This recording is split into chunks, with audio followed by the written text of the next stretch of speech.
गद्य पाठ्यक्रम में हम 5 यूनिट की चर्चा करेंगे दोस्तों। उपन्यास, कहानी और नाटक, निबंध और अन्य गद्य विधाएं दोस्तों।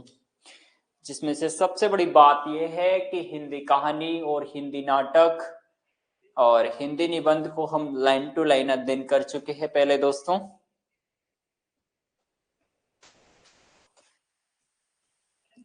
आप सबसे बड़ी बात यह है कि आप छुट्टी नहीं मारेंगे भाई। कल छुट्टी मार लिए, जैसे कि मनीषा जी आप कल के सेशन में नहीं थे, तो ये गलत है। इस समय छुट्टी नहीं मारनी है, इम्पोर्टेंट है इस समय पूरे सेशन हमारे। ठीक है, शुरू करते हैं हम यूनिट नंबर 6। यूनिट नंबर 6 में हम उपन्यास पढ़ेंगे, हिंदी उपन्यास। हिंदी उपन्यास हमारे कुल 13 उपन्यास पाठ्यक्रम का हिस्सा है और 13 उपन्यास है उनमें मोस्ट इंपोर्टेंट है उपन्यास से आने वाले जो प्रश्न की टाइप। उपन्यास से जो प्रश्न हमारे आते हैं, टाइप नंबर फर्स्ट में उपन्यास का प्रकाशन वर्ष, टाइप नंबर 2 के अंदर हम बात करेंगे जो उपन्यासकार से संबंधित तथ्य, और टाइप नंबर 3 में हम बात करेंगे उपन्यास में आए विशेष कोई कथन वगैरह वो सब। और टाइप नंबर 4 के अंदर उपन्यास की विषय वस्तु, और टाइप नंबर 5 के अंदर उपन्यास की भूमिका से सवाल। इससे बाहर उपन्यास में सवाल नहीं बनता है, मोस्ट रूप से देख लेना है। पहले दोबारा आप लोगों को बता रहा हूं, वापिस ध्यान देंगे। भूमिका से सवाल आएगा, आ सकता है। पात्र परिचय से सवाल मोस्ट इंपोर्टेंट बनता है। पात्र परिचय के बाद में उपन्यास की विषय वस्तु और उपन्यास से संबंधित विशेष तथ्यों से संबंधित सवाल बनता है, और उपन्यासकार से संबंधित सवाल बनता है। तो हम सभी उपन्यास की विषय वस्तु और उनके पात्र परिचय से संबंधित देखेंगे, और उसके बाद में हम 1-to-1 में आप लोगों को जब हिंदी मैराथन होगी ना, वहां पर सभी उपन्यासकार पढ़ाऊंगा, सभी नाटककार पढ़ाऊंगा, सभी कहानीकार पढ़ाऊंगा और सभी निबंधकार पढ़ाऊंगा वहां पर। तो उनका क्या होता है कि जब यूनिट नंबर 2 में हम जाते हैं, तो यूनिट नंबर 2 में जो साहित्यकार लगे हुए हैं, तो उन्हीं साहित्यकारों से प्रश्न पूछा जाता है जो हमारे गद्य पाठ्यक्रम का हिस्सा है। ओके, तो हम शुरू करते हैं unit number 6। Unit number 6 Hindi उपन्यास, 13 उपन्यास है। ध्यान देंगे, उपन्यासों का प्रकाशन वर्ष मोस्ट इंपोर्टेंट है ये चीजें। पंडित गौरीदत्त का उपन्यास सर्वप्रथम आता है उपन्यासों की श्रेणी में नंबर 1। पंडित गौरीदत्त का उपन्यास 1836 का, सॉरी, ये सभी उपन्यासकारों के जन्म वर्ष हम देख लेते हैं एक बार, इनको कालक्रम से लगवा लिया जाता है। 13 उपन्यासकारों का जन्म। पंडित गौरीदत्त का जन्म 1836 में होता है, सर्वप्रथम ठहरते हैं। उसके बाद में लाला श्रीनिवास दास जी 1850 जन्म काल है। प्रेमचंद जी 1880 जन्म काल है। यशपाल जी 1903 जन्म काल है, और यशपाल जी के बाद में है हजारी प्रसाद द्विवेदी 1907 जन्म काल है, और आगे जी का 1911 जन्म काल है। भीष्म साहनी का 1915 जन्म काल है। अमृतलाल नागर 1916, और बात करें फणीश्वर नाथ रेणु 1921। उसके बाद में आते हैं कृष्णा सोपती जी 1925। जगदीश चंद्र फिर श्रीलाल शुक्ल का आएगा नंबर 1925, 1925 है, मोस्ट इंपोर्टेंट रखना। जगदीश चंद्र माथुर 1930, और मनु भंडारी जी 1931 में जन्म ठहरता है। ठीक है, और इससे पूर्व हम लोग देखे थे कि उपन्यास, सॉरी ये स्लाइड मिस हो गया शायद। ठीक है, वो पीपीटी में नहीं लग पाया। सभी उपन्यास के प्रकाशन वर्ष वो भी आप लोग देखेंगे। ठीक है, सभी उपन्यासों के प्रकाशन वर्ष ध्यान दे। देवरानी जेठानी की कहानी पहला उपन्यास है हमारे पाठ्यक्रम में लगा हुआ। प्रकाशन वर्ष कितना है? 1870, मोस्ट इंपोर्टेंट है। ठीक है, डॉक्टर गोपाल राय इसे हिंदी का पहला उपन्यास बताते हैं। ये मेरठ में एक लियो प्रेस से प्रकाशित हुआ था, इंपॉर्टेंट है, ध्यान देंगे। हम उपन्यास शुरू कर चुके हैं, प्रथम उपन्यास चल रहा है। गौरीदत्त को देवरानी जेठानी की कहानी उपन्यास 35 पृष्ठों में समाहित एक लघु काव्य उपन्यास है, इंपॉर्टेंट है। 35 पृष्ठों की रचना है मात्र।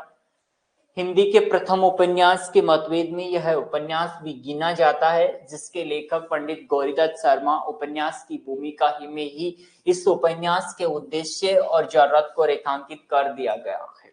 यह उपन्यास पढ़ी लिखी और अनपढ़ स्त्रियों के गुण दोषों, इंपॉर्टेंट है ये तथ्य, पढ़ी लिखी और अनपढ़ स्त्रियों के गुण दोषों को रेखांकित करने वाला उपन्यास ठहरता है। उपन्यास का परम लक्ष्य यही बताना है कि समाज परिवार के लिए पढ़ी लिखी स्त्रियां क्यों जरूरी है। इंपॉर्टेंट, मोर देन इंपॉर्टेंट उद्देश्य, उद्देश्य इंपॉर्टेंट है, विषय वस्तु इंपॉर्टेंट है प्रत्येक उपन्यास की।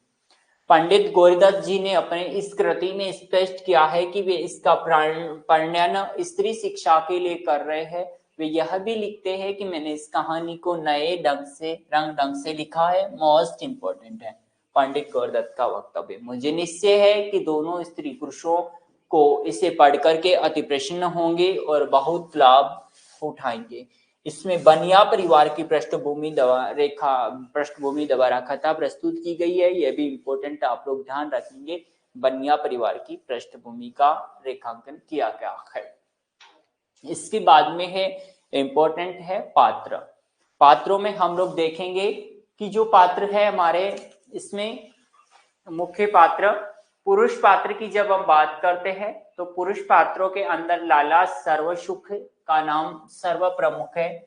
लाला सर्वसुख मेरठ का अग्रवाल बनिया है, जिसे अपने पुरुषार्थ धन दौलत आटावेली खड़ी की थी। ओके, ध्यान रखना, लाला सर्वसुख है और लाला सर्वसुख की पारिवारिक कथा इस उपन्यास के इर्द गिर्द घूमती रहेगी।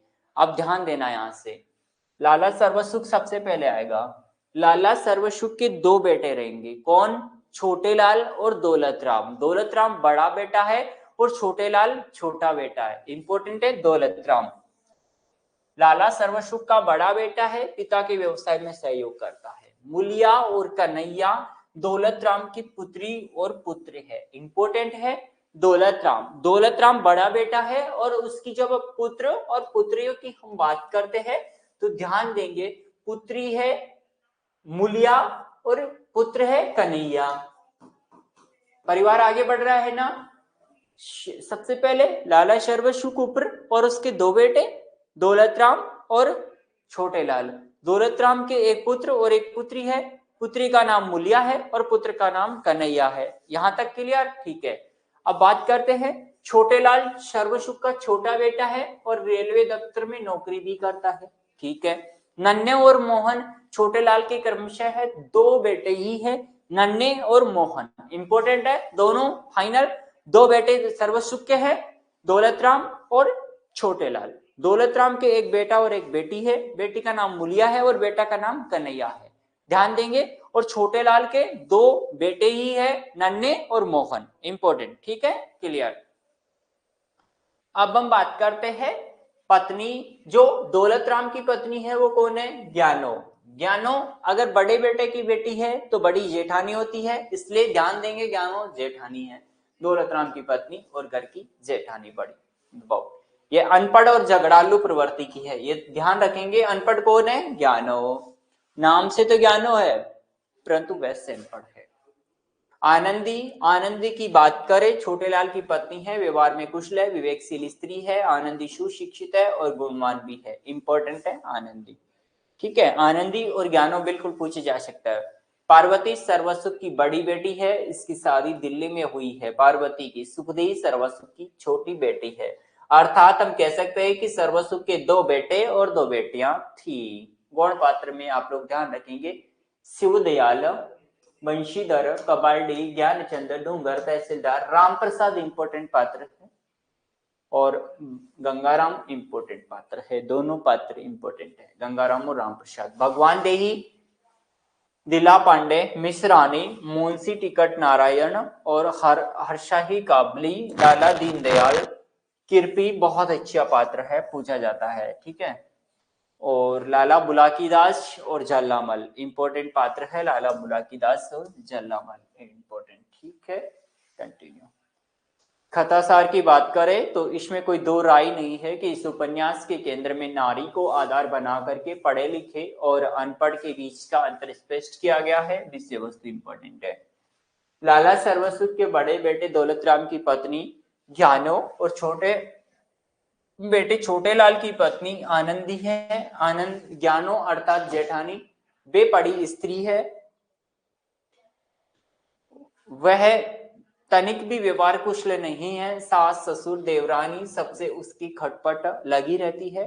छोटी बहू अर्थात ज्ञान देवरानी पढ़ी लिखी और समझदार है।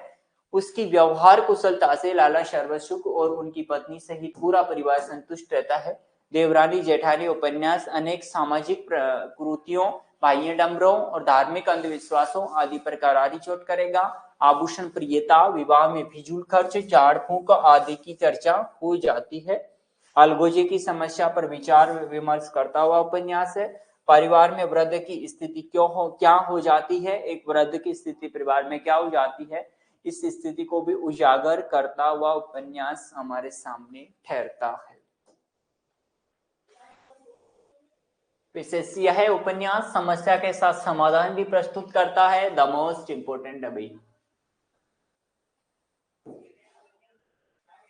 जैसे उदाहरण के तौर पर झाड़ फूक को जगह डॉक्टर को दिखाना, वृद्ध समस्या के बीच देवरानी द्वारा सेना का आदर्श प्रस्तुत करना, ये सब चीजें आप लोग देखेंगे। आनंदी के द्वारा पिता कहलवाया गया। ज्ञानवान लड़कियां घबराती नहीं, सब काम किए जाती है। इंपॉर्टेंट है, ये आनंदी का कथन है और यह ध्यान देंगे शिक्षित स्त्रियों को इस कथन के माध्यम से स्पष्ट किया जाता है उनकी विचारधारा। पुनर्विवाह का समर्थन करेगा। लोक मुहावरों को यथास्थान उचित प्रयोग मिलेगा।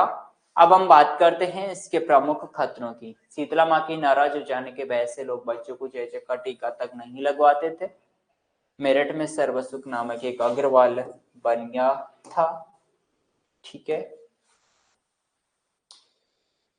ये हुई बात देवरानी जेठानी, छोटा सा उपन्यास था और उसमें से ध्यान रखेंगे मोस्ट इंपोर्टेंट उसकी विषय वस्तु से संबंधित सवाल था और उससे इंपॉर्टेंट है हम उसके पात्र परिचय से संबंधित सवाल वहां पर बनता था, तो उन सवालों को हम देखते हुए चले थे।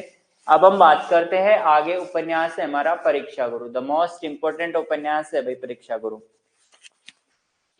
बहुत इंपॉर्टेंट उपन्यास है परीक्षा गुरु। ये प्रकाशन वर्ष 1882। लाला श्रीनिवास दास उपन्यासकार है। आचार्य रामचंद्र शुक्ल ने परीक्षा गुरु को अंग्रेजी ढंग का हिंदी का पहला उपन्यास माना है। ठीक है, उपन्यास के लेखक लाला श्रीनिवास दास ने निवेदन में इस उपन्यास को अपनी भूमिका में नई चाल की पुस्तक कहा है। इंपॉर्टेंट है ये भी। लाला श्रीनिवास दास पुस्तक के निवेदन में उपन्यास में लिखने हेतु प्रेरणा के स्रोत के लिए महाभारत आदि संस्कृत, गुलिस्तान वगैरह Farsi, inspector Lord Bacon, Goldsmith, William Cowper, पुराने लेखों, स्त्री बौद्ध और वर्तमान के रिसोलो को शर्ये देते हैं। इंपॉर्टेंट उपन्यास में तत्कालीन मध्यम वर्गीय जीवन का चित्रण भी मिलेगा जो पश्चिम आधुनिकता से विशेष प्रभावित थे। यह उपन्यास कथा प्रधान नहीं बल्कि उपदेश प्रधान, ध्यान दे, वेरी इंपॉर्टेंट करते हैं भाई। कथा प्रधान नहीं है बल्कि ध्यान देंगे कि उपदेश प्रधान नाटक है। बात करें मुख्य पात्रों की। मुख्य पात्रों में लाला मदन मोहन इंपॉर्टेंट है। लाला सर्वसुख की बात आई थी तो परीक्षा गुरु के उपन्यासकार थे और परीक्षा गुरु के पात्र थे। और लाला सर्वसुख की बात आई थी देवरानी जेठानी के पात्र थे। और लाला मदन मोहन की बात आए तो आप लोग परीक्षा गुरु के लिए इंपॉर्टेंट रखेंगे। उपन्यास का मुख्य पात्र है जो एक धनवान व्यापारी है, गलत संगति में फंसा रहता है, अंत में जेल जाता है जहां से सच्चा मित्र उसे बचा करके लाता है। लाला ब्रजकिशोर मदन मोहन का सच्चा मित्र है, उसे हमेशा सलाह देता है और अंत में निकाले जाने पर अपने मित्र को जेल से बचा लाता है। पैसे से वकील है ब्रजकिशोर और समझदार इंसान भी है। मुंशी चुन्नीलाल, मदन मोहन, चापलूस मित्र जो पहले लाला ब्रजकिशोर के यहाँ 10 रुपए महीने का नौकरी करता था, मोस्ट इंपोर्टेंट। मास्टर सिंबू दयाल की बात करते हैं। लाला मदन मोहन को अंग्रेजी पढ़ाने के लिए रखा गया था, बाद में उसकी चापलूसी करके अपना उल्लू सीधा करता था। हरकिशोर की बात करें पात्र की, लाला मदन मोहन से बेर हो जाने के कारण सभी व्यापारियों को भड़का करके लाला मदन मोहन पर मुकदमा करवाने का काम करता है हरकिशोर। गौण पात्र में कामिनी, प्रियंवदा इंपोर्टेंट पात्र है, कामिनी और प्रियंवदा, ठीक है। कामिनी मदन मोहन की पत्नी है, प्रियंवदा ब्रजकिशोर की पत्नी है। पंडित पुरुषोत्तम दास मित्र, हकीम अहमद हुसैन, बाबू बैजनाथ इंपोर्टेंट पात्र है। लाला हरदयाल इंपोर्टेंट पात्र है। हरगोविंद पंसारी का लड़का इंपोर्टेंट पात्र है, तीनों ही इंपोर्टेंट है, ठीक है। इसके अलावा मिस्टर ब्राइट, नेहा चंद मोदी, आगा हसन जान, ये इंपोर्टेंट पात्र आप देख सकते हो। कथासार उपन्यास की कहानी दिल्ली के एक ऐसे कारोबारी व शाहूकार लाला मदन मोहन की जो समृद्ध एवं वैश्य परिवार में जन्म लेता है, इंपोर्टेंट। यहां से प्रश्न आता है, मोस्ट इंपोर्टेंट है, वेरी इंपोर्टेंट है, ध्यान देंगे, इन्हें आप कैसे भी रटेंगे लेकिन रट लेंगे और इन्हें आप लोग याद कर लेंगे विद क्रम से। 41 प्रकरण है और यहाँ से अब तक परीक्षा गुरु में ज्यादा बार सवाल आया है तो 99% प्रकरणों से संबंधित सवाल आया है या फिर पात्रों से संबंधित सवाल आया है या फिर ब्रजकिशोर, लाला ब्रजकिशोर के जो कथन है उनसे सवाल आया। तीन ही तरीके के सवाल है अभी तक, ध्यान देंगे। मोस्ट है इसके 41 प्रकरण, याद करेंगे सभी प्रकरणों को, इंपोर्टेंट है।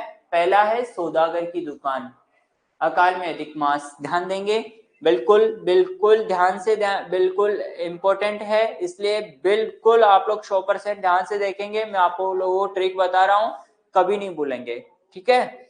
और आपको अगर याद करना है तो इसी तरीके से याद करें, चाहे बड़ी से बड़ी रचना याद करें और चाहे ज्यादा से ज्यादा प्रकरण। ये ट्रिक नहीं है दोस्तों, ये एक जनरली व्यू के अंदर याद करने का तरीका है, मैं आप लोगों को बताऊंगा। आप लोग इंपॉर्टेंट तरीके से बिल्कुल ध्यान रखना। सौदागर की दुकान, ध्यान देंगे, एक व्यक्ति था, वो किसकी दुकान चलाता था? सौदागर की दुकान। अकाल के अंदर ज्यादा मास बीत जाते हैं, अकाल में ज्यादा माह बीत जाते हैं, अकाल में अधिक मास, ध्यान देंगे। सौदागर था, दुकान चलाता था, अकाल में अधिक मास बीत जाते हैं, उस पर संगति का फल पड़ने लगता है। किसकी संगति का फल? मित्रों की संगति का फल। मित्रों की संगति के अंदर वो क्या हो जाता है? विषय में आसक्त होने लगता है, उसे भले बुरे की पहचान नहीं रखती, वो सावधानी नहीं बरतता, वो सबकी हाँ में हाँ भरता जाता है, सभा नहीं बुलाता है, प्रबंध नहीं करता, सज्जनता व सुख दुख का ध्यान नहीं रखता, यही उसके बिगड़े का मूल विवाद बनता है। पत्र व्यवहार करना शुरू कर देता है, प्रिय और अथवा प्रिय में समझने लगता है, सुरा और शराब पीने लग जाता है, स्वतंत्रता व स्वेच्छाचारी हो जाता है, क्षमा किसी को करता नहीं है, स्वतंत्रता किसी को देता नहीं है, कृतज्ञता रखता नहीं, पतिव्रता का ध्यान नहीं रखता है। ध्यान देंगे, इस प्रकार से आप लोग इनको याद करेंगे तो आप लोगों को बिल्कुल यकीनन याद होंगे दोस्तों। वैसे आप लोग याद भी कर सकते हो, पहला सौदागर की दुकान, अकाल में अधिक मास, इस तरीके से आप लोग पढ़ सकते हो। इसी प्रकार से पूरी कहानी को आप लोग आगे बढ़ा सकते हो। पतिव्रता का ध्यान रखता नहीं है, इसलिए संशय आ जाता है, संशय आ जाता है तो प्रमाण पेश करने की प्रामाणिकता यानी, और आज से पैदा करने वाले साहसी पुरुष का वो अपने आप में खो देता है, आपा दिवाला हो जाता है, लोक चर्चा अफवाह होती रहती है उसकी, लोक चर्चा लोगों में चर्चा होने लगती है, फूट का काला मुंह, उसके ऊपर फूट का काला मुंह पड़ जाता है, बातचीत किससे करता नहीं है, वो निराश हो जाता है, चालाक से चूक हो चुकी है, पहले बहुत चालाक था अब चूक हो चुकी है, उससे अदालत में ले जाया जाता है, मित्रों की परीक्षा होती है, इस सबसे उनको हीन प्रवाह हो जाती है, स्तुति निंदा का भेद, दुख की टट्टी, विपत्ति में धैर्य, सच्ची प्रीति, प्रेत भय, सुधारने की रीति और सुख की परमावधि। इस प्रकार से आप लोग इन्हें याद में करेंगे और 41 प्रकरण बिल्कुल इंपॉर्टेंट रखेंगे, जिसमें लास्ट के 5 और शुरू के 5 वेरी इंपॉर्टेंट है। आपको कैसी लगी ये सब याद करने का ये तरीका, एक बार यश करेंगे। बड़ी विषय वस्तु याद करने का बड़ा ही सटीक तरीका है, मैंने आप लोगों को बताने की कोशिश की थी, बाकी आप अपने अकॉर्डिंग याद कर सकते हो, बस याद होना चाहिए कैसे भी।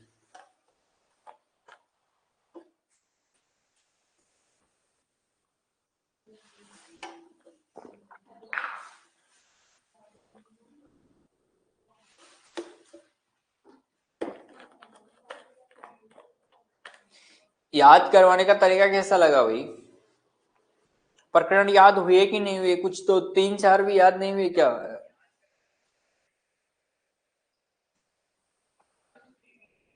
देखिए कैसे भी याद होना चाहिए सूर्यकांत जी, बट याद होना चाहिए, मैं तो यही कहूँ। और इस तरीके से घटनाक्रम बना करके याद करना, वास्तव में परीक्षा गुरु के प्रकरण याद हो जाएंगे, मुझे विश्वास है ना, मैंने खुद ने भी ऐसे याद किए हैं, तो और उन्हें याद करना ही पड़ेगा। ठीक है, अब हम बात करते हैं, कंटिन्यू करते हैं। Thank you Manisha ji. अब हम बात करते हैं, कंटिन्यू करते हैं, परीक्षा गुरु से संबंधित चर्चा आगे करते हैं।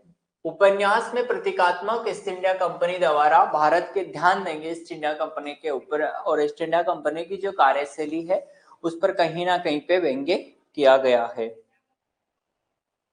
बिल्कुल यकीनन याद होगा, मैं कह रहा हूं ना 100% मनीषा जी, अगर इस प्रकार से आप लोग जो एक मतलब कोई भी एक व्यक्ति सोच सकते हो कल्पना में और उसके ऊपर उन सब चीजों को लागू करो तो आप लोग बिल्कुल याद। और वैसे भी आप लोग जानते हो कि वास्तव में ही परीक्षा गुरु एक बढ़िया की कथा है, किस प्रकार से वो दुकान चलाता था और किस प्रकार से उसका सब कुछ धीरे धीरे एकदम बिक गया और सब कुछ उसका नष्ट हो गया अपनी खुद की एक कार्यशैली और खराब कार्यशैली के कारण। बस उन्हीं को अंदर बस प्रकरणों में विभाजित करके उन्हीं को लाला श्रीनिवास दास जी ने हमारे सामने स्पष्ट किया है। तो क्यों ना हम लोग एक किसी काल्पनिक कथा सोच सकते हैं और उसके अकॉर्डिंग उनके प्रकरणों के बारे में विभाजित करके 10-10 का आप लोग स्टेप बना करके याद कर सकते हो। मुझे पूर्ण विश्वास है कि 15 मिनट से ज्यादा आपको नहीं लगेंगे, याद हो जाएंगे पूरे 41 प्रकरण, और 41 प्रकरण मोस्ट इंपोर्टेंट है याद करना, इसलिए।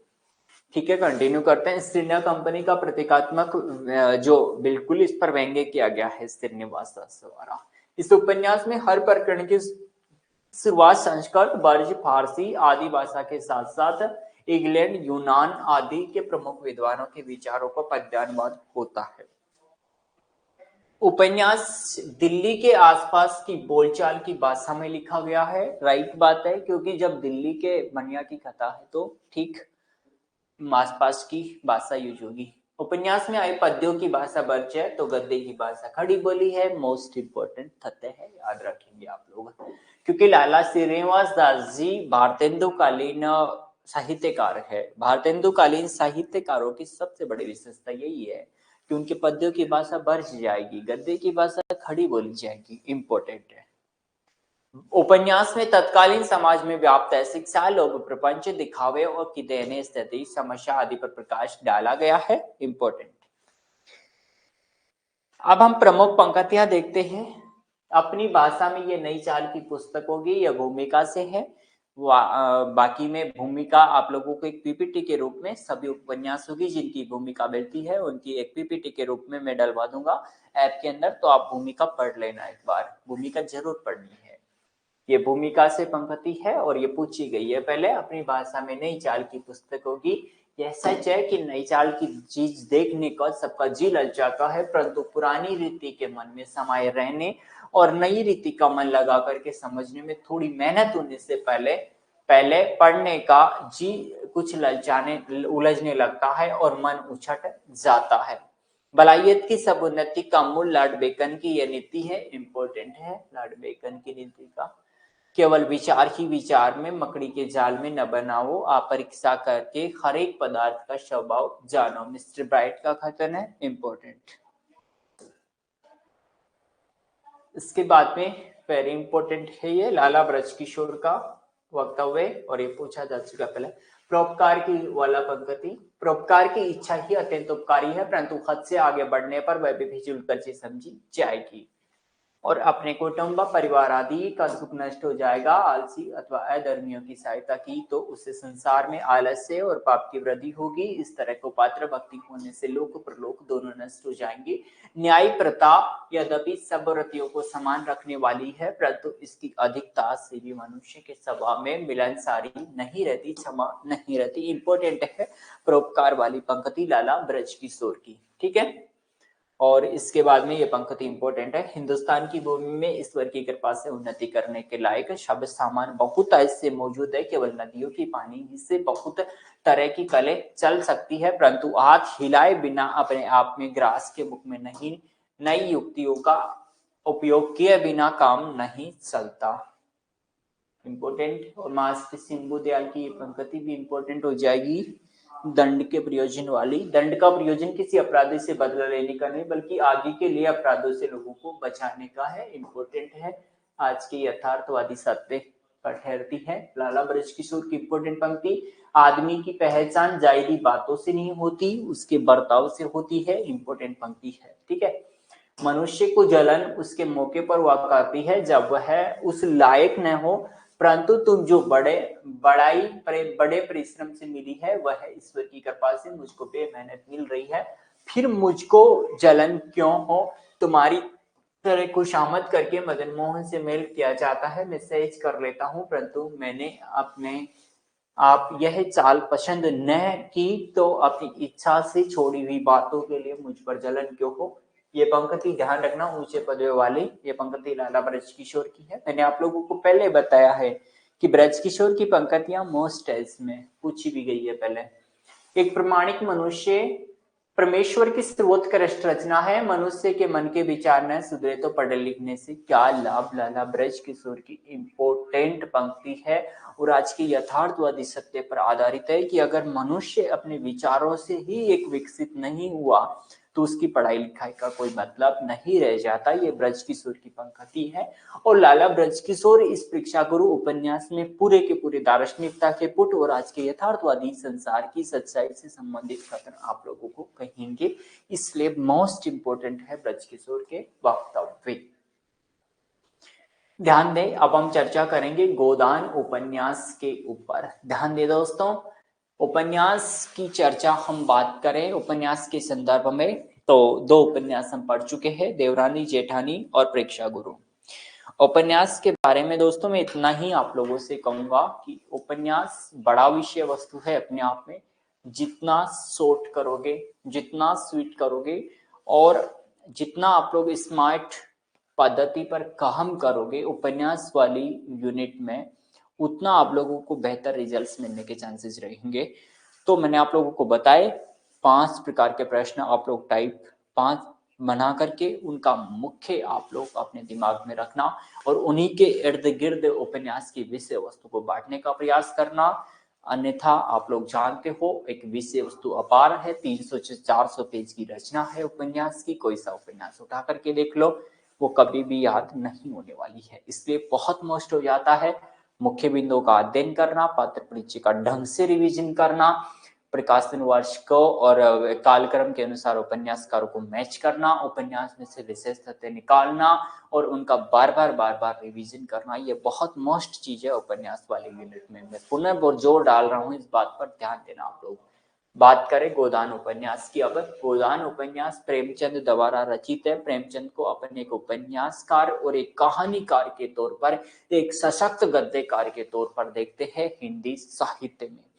और प्रेमचंद को मैं बेहद अच्छे से पढ़ाऊंगा अपनी मैराथन क्लास में भी, ध्यान देना इस चीज का।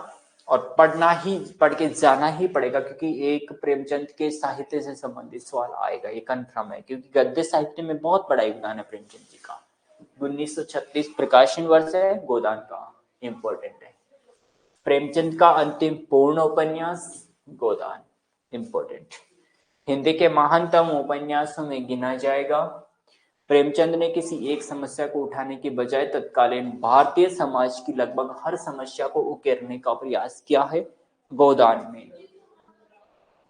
और गोदान को भारतीय जीवन का महाकाव्य कहा जाता है, शायद इसीलिए कि लगभग हर समस्या को इसमें उकेरने का प्रयास प्रेमचंद जी ने हमारे सामने सम्मुख किया है। पात्र बहुत इंपॉर्टेंट है गोदान के, और पात्र भी बहुत ज्यादा है। जितने पात्र आप लोग याद करोगे उतना बेहतर रहेगा। पात्र को दो श्रेणी में बांट देना, शहरी पात्र, ग्रामीण पात्र, बाल पात्र, स्त्री पात्र, 4-5 श्रेणियां बना करके बेहद अच्छे से पात्रों का आप रिविजन कर सकते हो। दोस्तों मैं आपको एक बार फिर से पुनः ध्यान देंगे, आप लोग मोस्ट कर लेंगे, इस बात को ध्यान देना, इंपॉर्टेंट रखना। ये बातें कोई नहीं बताएगा, मैं बता रहा हूँ कि अगर ज्यादा उपन्यास हो चाहे वो नाटक हो, ज्यादा अगर आप लोगों को पात्र लगे श्रेणी में बांट दो उनको। बाल पात्र एक साइड कर लो, स्त्री पात्र एक साइड कर दो, पुरुष पात्र एक साइड कर दो, अन्य पात्र एक साइड कर दो। बहुत छोटे पात्र लगेंगे और याद हो जाएंगे कंफर्म।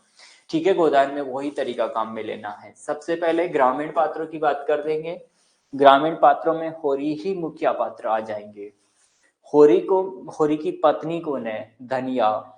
दोनों के पुत्र पुत्री कौन है? गोबर और सोना। देखिए कितने इस प्रकार से आप लोग एक परिवार बांटो और उनको पहले श्रेणियों में बांटो, फिर परिवार में विभाजित करो। कितने बढ़िया तरीके से विषय वस्तु सटीक हो जाती है, और मुझे नहीं लगता कि कोई बड़ी से बड़ी चीज कठिन है। ठीक है, ठीक है। होरी की बात करें, होरी कौन है? धनिया का पति। ठीक है।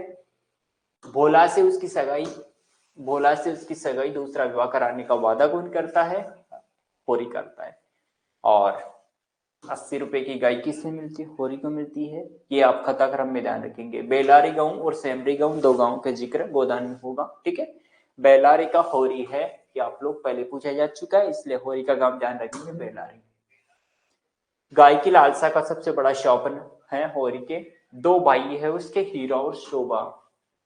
ठीक है, होरी का परिवार पूरा ध्यान रखेंगे, भाई हीरा और शोभा। और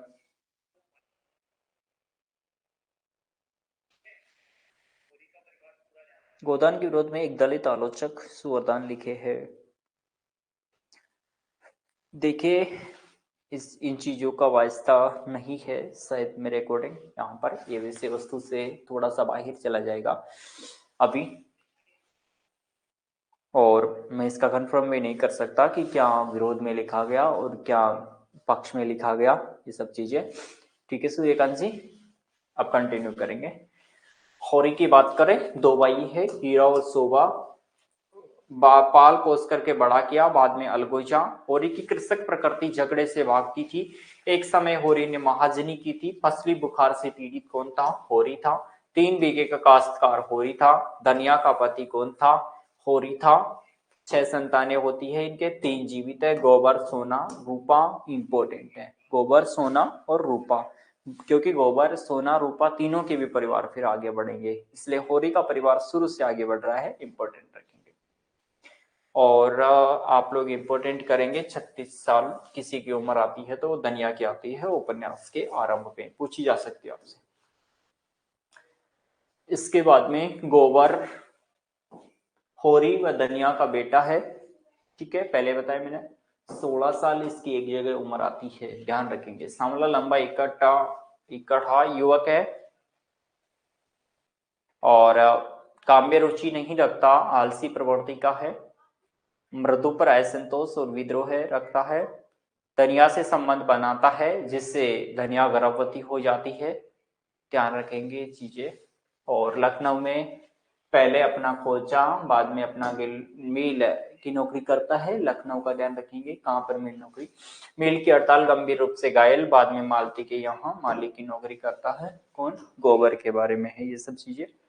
और सोना की बात करें, होरी व धनिया की बड़ी बेटी है सोना, उम्र आई है इसकी 12 साल। लज्जाशील कुमारी है, सांवली, सुडोल, प्रसन्न और चपल व्यक्तित्व की है। सोनारी के एक धनी किसान गोरी महतो के लड़के मथुरा से विवाह हो जाता है, इसका ध्यान रखना। रूपा होरी व धनिया की छोटी बेटी है। हाँ बिल्कुल, खोजा।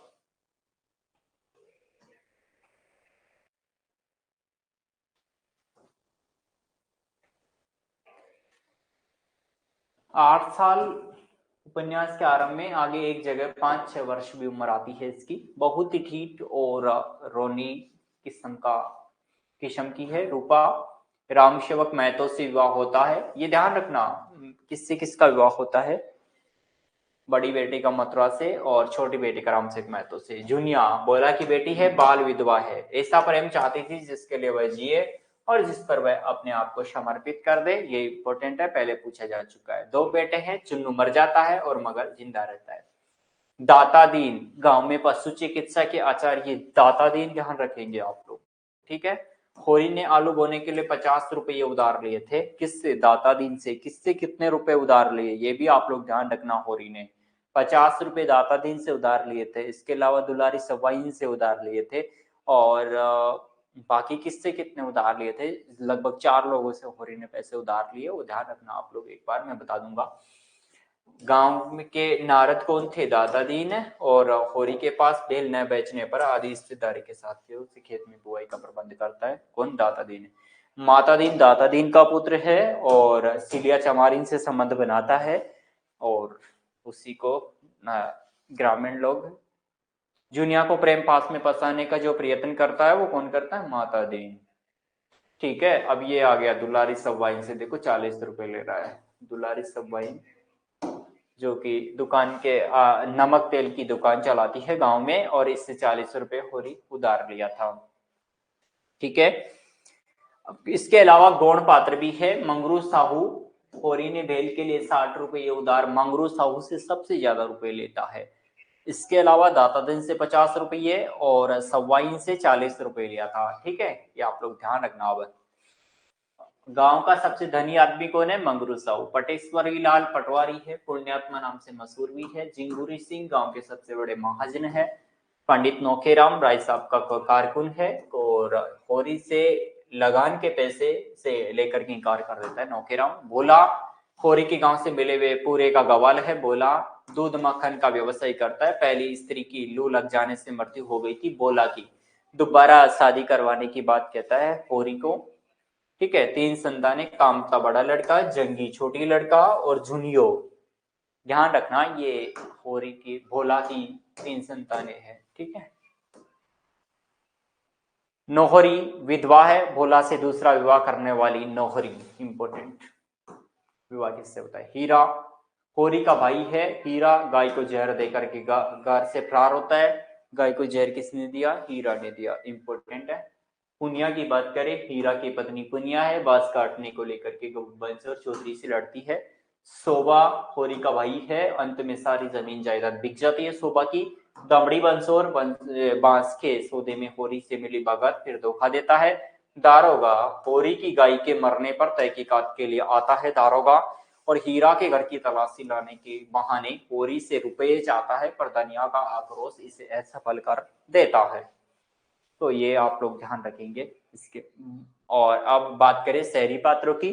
शहरी पात्र द मोस्ट इंपोर्टेंट है और इजी भी है, ध्यान देंगे। शहरी पात्र में राय साहब अमरपाल सिंह सेमरी गांव के हैं, ध्यान देंगे। अमरपाल सिंह का गांव कौन सा है, सेमरी। होरी का गांव कौन सा है, बेलारी गांव। दोनों ही गांवों के बीच में जो अंतर रहेगा 5 मील का अंतर है, पूछा गया है पहले, ठीक है। और दोनों गांवों का आप लोग ध्यान रखेंगे। पिछले सत्याग्रह संग्राम में कौंसिल को मेमरी छोड़ करके जेल जाना पड़ा है। राष्ट्रवादी संगीत प्रेमी और ड्रामा के शौकीन और अच्छे वक्ता है कौन, राय साहब जी, ठीक है। लेखक और अच्छे निशानेबाज भी इंपोर्टेंट। पत्नी को 10 साल हो चुकी है मरे हुए, दूसरी शादी करता नहीं है, राय साहब अमरपाल सिंह। 2 बच्चे हैं, रुद्रपाल सिंह लड़का, मीनाक्षी बेटी है इनकी, ठीक है। और जेठ के दशहरे के अवसर पर धनुष यज्ञ का आयोजन कौन करता है, अमरपाल सिंह करता है। पिता से संपत्ति के साथ भक्ति भी पाई है।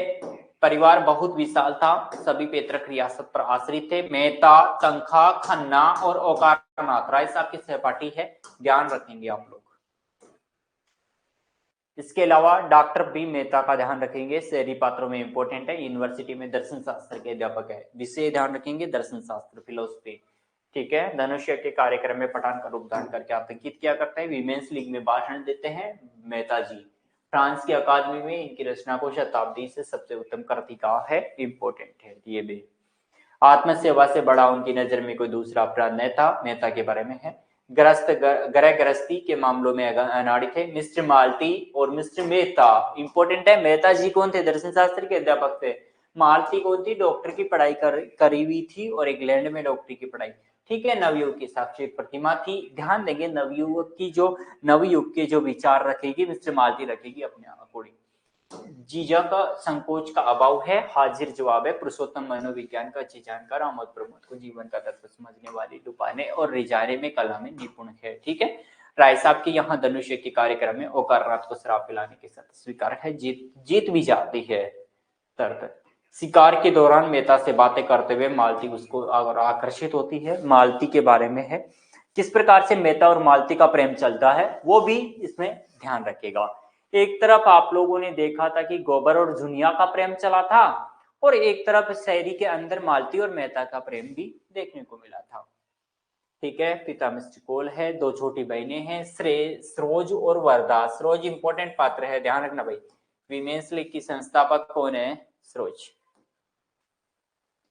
सॉरी, विमेंस लीग की संस्थापक तो मालती है। नगर कारखाने कमेटी सेना सभा द्वारा चुना जाता है मिर्जा खुर्शेद सूफी मुसलमान, इंपोर्टेंट पात्र है। दिल लगीबाज और बेफिक्र जीवन बिताने वाले मिर्जा खुर्शेद है। कारोबार चौपट हो जाने पर राय साहब और अन्य मित्रों की मदद से लखनऊ में जूते की दुकान खोल लेता है और काउंसिल के सदस्य है। वर्तमान में रहने वाले व्यक्ति है। शायरी और शराब के शौकीन है। बूढ़ों को कव्वाली में आयोजन करते हैं। इस कव्वाली में मेहता और खुसरो आमने सामने होते हैं। मील में मजदूरी घटने से विरोध में हड़ताल करने वाले संघ के संपत्ति ओकारनाथ थे। और मिस्टर चंद्र प्रकाश खन्ना इंपोर्टेंट पात्र है, बैंक मैनेजर है। ठीक है, इसके अलावा देख लेंगे आप लोग। अब गौण पात्रों की बात करते हैं।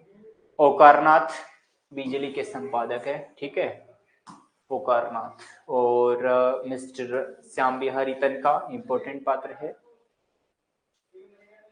चुईया लखनऊ में गोबर जुनिया की पड़ोसी है। चुईया इंपोर्टेंट पात्र है। सरोज मालती की बहन है। मेहता के भाषण में स्त्री संबंधी विचारों का विरोध करती है। सरोज भी इंपोर्टेंट पात्र है। सेमरी और बेलारे के बीच में 5 मील का अंतर है, इंपोर्टेंट तथ्य। स्वराज, स्वाधीन भारत और हंटर के पत्रों का उल्लेख हुआ है। सेमरी से लखनऊ 20 कोस दूर है, इंपोर्टेंट है ये दूरी। ठीक है, हजरतगंज और अमीनाबाद का उल्लेख हुआ है।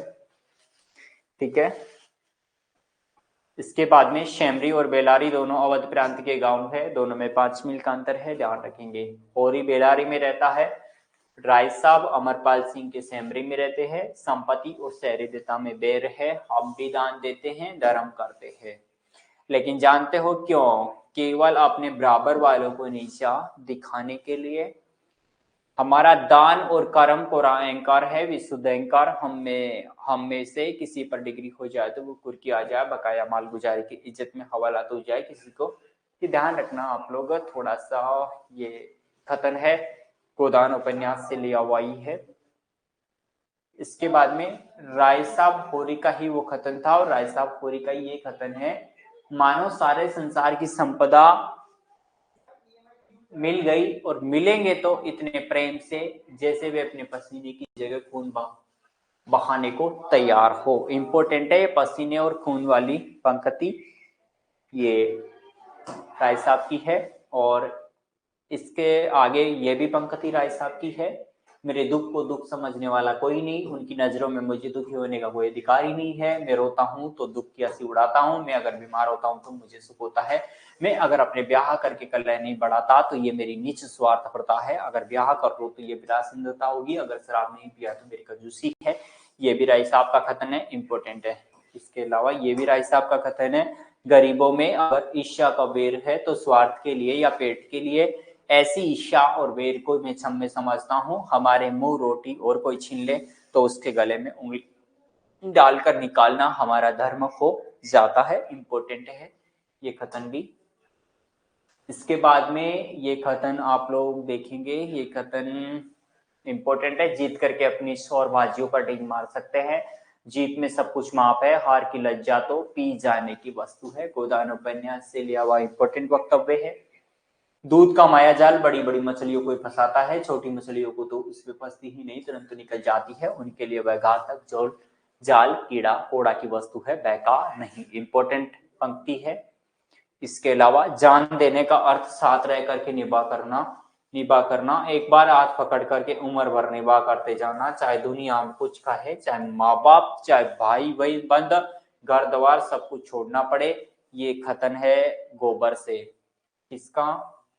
सरोज सुनील शायद जुनिया का कबर है गोबर से, जुनिया का ही खतन है ये, ध्यान रखना आप लोग, थोड़ा टाइपिंग मिस्टेक है। ये मिस्टर मेहता का कथन आप लोग इंपोर्टेंट करेंगे। लिखते तो वह लोग हैं जिनके अंदर कुछ दर्द है, अनुराग है, लगन है, जिन्होंने धन और भोग विलास जीवन को लक्ष्य बना लिया है। ये क्या लिखेंगे? संपादक पंडित ओकारनाथ, मेरे लिए धन केवल उन सुविधाओं का नाम है जिनमें मैं अपना केवल जीवन सार्थक कर सकूं। तो यह पंक्ति मिस्टर मेहता की है, जीवन दर्द वाली और लिखने वाली। ठीक है, इसके बाद में मिस्टर मेहता की पंक्ति ये भी इंपॉर्टेंट है। विवाहों में सामाजिक समझौता समझता हूँ और उसे तोड़ने का अधिकार न पुरुष को है न स्त्री को। समझौता करने से पहले आप स्वाधीन है, समझौता हो जाने के बाद आपके हाथ कट जाते हैं। द मोस्ट इम्पोर्टेंट है, आज के युग में भी लागू होता है यह कथन, इसलिए इम्पोर्टेंट है मिस्टर मेहता का कथन, ध्यान देंगे। इसके बाद में ये भी मेहता का ही भाषण है, इम्पोर्टेंट है मेहता का भाषण। मैं उन लोगों में से नहीं हूं जो कहते हैं स्त्री और पुरुष में समान शक्तियां हैं, समान प्रवृत्तियां हैं, उनमें कोई विभिन्नता नहीं। इससे भयंकर असत्य की कल्पना नहीं कर सकता। ये इंपॉर्टेंट वक्तव्य है, देख लेंगे आप लोग मेहता जी का। यहां से भी अध्यात्म वाला भी है इसमें, पुरुष धर्म और अध्यात्म और ऋषियों का आश्चर्य लेकर के उस लक्ष्य पर पहुंचने के लिए सदियों से जोर मोर रहा हूं, पर सफल नहीं हो सका। मैं कहता हूं उसका सारा अध्यात्म और योग एक तरफ और नारियों का योग एक तरफ। बहुत इंपॉर्टेंट वक्तव्य है मेहता का, ध्यान रखना। मेहता की दृष्टि से प्रेमचंद ने खुद के विचार रखे हैं। प्रेमचंद जी ध्यान देंगे थोड़े से अपने जो साहित्य के अंदर स्त्रियों की तरफ ज्यादा थे और स्त्रियों की जो संवेदनाएं हैं और स्त्रियों की जो दुख है उनको बड़ी अच्छे शब्दों में प्रकट करते थे। ये सब आप इसमें भी देख सकते हो। पुरानी बात भी आत्मबल के साथ कही जाती है तो नहीं हो जाती है, राय साहब का कथन है और मोस्ट इंपोर्टेंट है और पीवाईक्यू का हिस्सा है, पहले पूछी जा चुकी पंक्ति है। ठीक है दोस्तों, अब हम बात करें, ये भी कथन मेहता जी का है और मेहता ने गोविंद जी से कहा है, माता का काम जीवन दान देना नहीं, जिसके हाथों में अपनी अद्भुत शक्ति है, जिसे इसकी क्या परवाह कि कौन उसे छूता है, कौन बिगाड़ता है। प्राण के बिना जैसे दुख नहीं रह सकता, उसी तरह प्राण का भी देह ही सबसे उपयुक्त स्थान है। प्राण का देह भी, देह करना इसको थोड़ा सा, और ये मेहता का कथन है, इंपॉर्टेंट है। इसके बाद में मेहता का कथन आगे, नारी केवल माता है और इसके उपरांत तो है जो कुछ है वह सब मातृत्व का उपक्रम मात्र है। मातृत्व संसार की सबसे बड़ी साधना और मातृत्व सबसे बड़ी तपस्या है। ये मेहता का कथन है, इंपॉर्टेंट है। ठीक है दोस्तों, इसके बाद में गोबर का कथन इंपॉर्टेंट है। वह ऊपरी आमदनी की चाह आदमी को खराब कर देती है ठाकुर, लेकिन हम लोगों की आदत कुछ ऐसी बिगड़ गई है कि जब तक बेईमानी न करे तो पेट ही नहीं भरता। ये आज के भ्रष्टाचार पर व्यंग्य किया गया है गोबर के माध्यम से, गोबर पात्र के इस कथन के माध्यम से प्रेमचंद जी ने। बहुत अच्छा कथन है। ठीक है दोस्तों, रुपया हो तो न हुक्का पानी का काम है, न जात बिरादरी का, दुनिया में पैसे की है हुक्का पानी की कोई नहीं पूछता। ये भी गोबर का है, ये कथन भी, और गोबर के माध्यम से आज की यथार्थता के सत्य को कहीं ना कहीं प्रेमचंद जी उकेरते हुए आते हैं। गर्मी उन्हें होती है जो एक दिन 10 लेते हैं, हम तो मजूर है, हमारी गर्मी पसीने के रास्ते बह जाती है। मुझे याद है, ये भी गोबर का कथन है, इंपॉर्टेंट है। गोबर के 4-5 कथन आएंगे और चारों आज के भ्रष्टाचार की जो दुनिया है उस पर व्यंग्य करते हुए कथन रहेंगे, मोस्ट इंपोर्टेंट है। इनके कथनों का यही कोड आप लोग ध्यान रख लेना। ठीक है, राम सेवक का आगे कथन इंपॉर्टेंट है। राम सेवक का कथन, संसार में गऊ बनाने से काम नहीं चलता, जितना दबो उतना ही लोग दबाते हैं। थाना पुलिस कचहरी अदालत में हमारी रक्षा के लिए, लेकिन रक्षा को ही नहीं करता, चारों तरफ लूट है, जो गरीब है बेकस है। ध्यान रखना, गऊ वाला कथन राम सेवक का है और मोस्ट इंपोर्टेंट कथन है यह है। इसके बाद में राम सेवक का, गांव का गांव बन जाए, कभी कानून को आते, कभी तहसीलदार, कभी डिप्टी, कभी जज, कभी कलेक्टर, कभी कमिश्नर। ये भी राम सेवक की पंक्ति है। इसके बाद में, तो भले आदमी होते तुमने कभी नीति को नहीं छोड़ा, यह उसी का दंड है। तुम्हारी जगह में होता तो जेल में होता या फांसी पर गया होता। यह गोबर का कथन है नीति पर व्यंग्य करते हुए। ठीक है, अब यह है शेखर और एक जीवनी भाग 1 आज्ञे का हमारा चौथा उपन्यास और आज्ञे का उपन्यास मोस्ट इंपोर्टेंट है, इसे हम देखते हैं। ध्यान देंगे, इसका प्रकाशन वर्ष आप लोग ध्यान देंगे, इसमें 2 भाग है। प्रथम भाग हमारे पाठ्यक्रम में है। प्रथम भाग का जो इस प्रकाशन वर्ष 1941 है, इंपोर्टेंट, आगे जी द्वारा लिखित है। शेखर एक जीवनी उपन्यास है, यह है ना कि जीवनी पर की विद्या है। ये पूछा भी जा चुका प्रश्न है पहले। शेखर एक जीवनी चर्चित एवं विवादित उपन्यास है, परंतु कुछ विद्वान इसे स्वयं आगे की जीवनी मानते हैं। आगे स्वयं इस बात से इनकार करते हैं कि इस उपन्यास को मनोवैज्ञानिक उपन्यास की श्रेणी में रखा जाता है। यह उपन्यास व्यक्ति के आंतरिक लोक के द्वंद्वों को तो सामने लाता ही है, और साथ ही वह अपने कुछ वैचारिक द्वंद्वों जैसे व्यक्ति और समाज, स्त्री और पुरुष, पाश्चात्य और भारतीय, नैतिक और अनैतिक आदि से टकराता है। ध्यान रखेंगे ये सब चीजें आप लोग, व्यक्ति और समाज, स्त्री और पुरुष, पाश्चात्य और भारतीय, नैतिक और अनैतिक आदि से भी टकराता हुआ उपन्यास है। इसके अलावा ये बहुत बार पूछा हुआ है और फेवरेट प्रश्न है। इसके 4 खंडों का नाम, चारों खंडों का क्रम से उषा और ईश्वर, ध्यान देंगे, बीज और अंकुर, प्रकृति और पुरुष, और चौथा और अंतिम भाग पुरुष और परिस्थितियां। इंपोर्टेंट है, रट लेंगे। उषा और ईश्वर, बीज और अंकुर, प्रकृति और पुरुष, पुरुष और परिस्थितियां, इंपोर्टेंट है। ठीक है, इसके बाद में इसके पात्रों की बात करें, पात्र बहुत पूछे जाते हैं इसके, ध्यान देंगे दोस्तों। अब हम कल शेखर और जीवनी उपन्यास, शेखर एक जीवनी के उपन्यास का पात्रों से शुरू करेंगे कल की क्लास को। आज के लिए हम इतना ही रखते हैं दोस्तों। ध्यान देना कि आज हम मुख्यतः 3 उपन्यासों की चर्चा कर चुके हैं। देवरानी जेठानी का उपन्यास और गोदान उपन्यास और प्रेक्षागुरु उपन्यास, 3 उपन्यास आज के सेशन में हमने पढ़े हैं। कल हम कुल 10 उपन्यास देखेंगे और उनका मुख्य विषय वस्तु का हम अध्ययन करेंगे। तो आज का बिल्कुल क्लियर। आज के सेशन में कोई डाउट हो तो पूछ सकते हो आप लोग, कोई डाउट हो तो पूछ सकते हो आज के सेशन को लेकर के। किसी भी प्रकार की कोई दिक्कत, आज का सेशन कैसा रहा बिल्कुल पूछ सकते हो। कोई समस्या आपकी?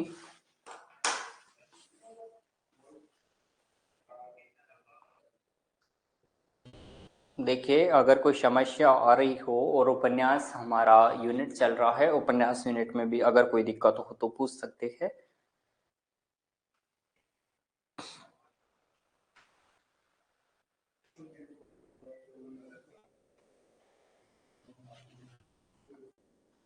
जैसा कि मैं पुनः आप लोगों को बता दूं कि उपन्यासकार के बारे में आप लोग ध्यान रखेंगे, प्रकाशन वर्ष का ध्यान रखेंगे, और मोर देन इम्पोर्टेंट उपन्यास की विषय वस्तु इम्पोर्टेंट रखेंगे, और पात्र परिचय आप लोग देख लेंगे। उपन्यासों में इस प्रकार से मोस्ट प्रश्न बनते हैं, 5 से 6 प्रश्न एक उपन्यास में से, और उनके अकॉर्डिंग आप लोग उपन्यास की यूनिट को तैयार करेंगे। मुझे नहीं लगता कि आपको किसी प्रकार की कोई समस्या आ रही होगी। बाकी आप लोग अगर कोई समस्या आए तो पूछ लेंगे साथ के साथ, और मुझे पूरी उम्मीद है कि आज का सेशन आपके लिए फायदेमंद रहा होगा दोस्तों। हम और जैसे हम जिस पद्धति पर कार्य कर रहे हैं, जिस तरीके से हम लोग पढ़ रहे हैं सभी यूनिट्स को, वो पद्धति और वो तरीका भी आप लोगों के बिल्कुल समझ में आ रहा होगा, मुझे पूरी उम्मीद है दोस्तों। और बाकी अगर आप लोग कोई दिक्कत रही तो आप लोग बोल सकते हो।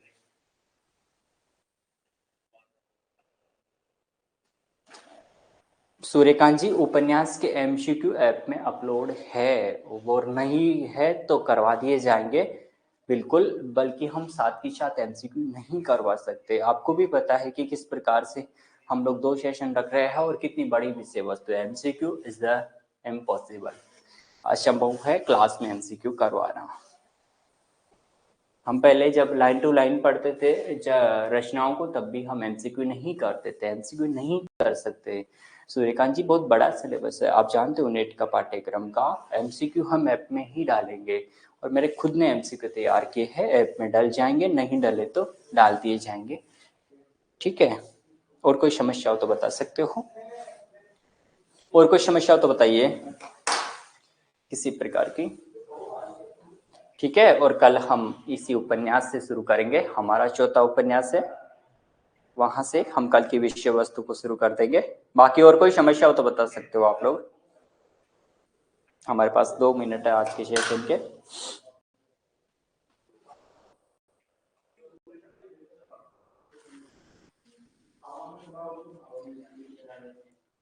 ठीक है दोस्तों, आज के सेशन को हम यहीं पर समाप्त करते हैं, हम कल के सेशन में कंटिन्यू करेंगे हम यहीं से।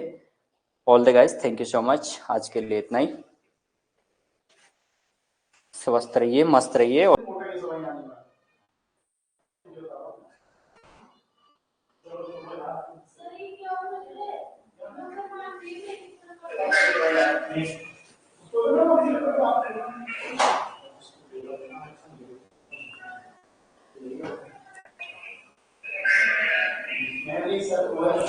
सभी को नमस्कार दोस्तों, गुड इवनिंग साथियों।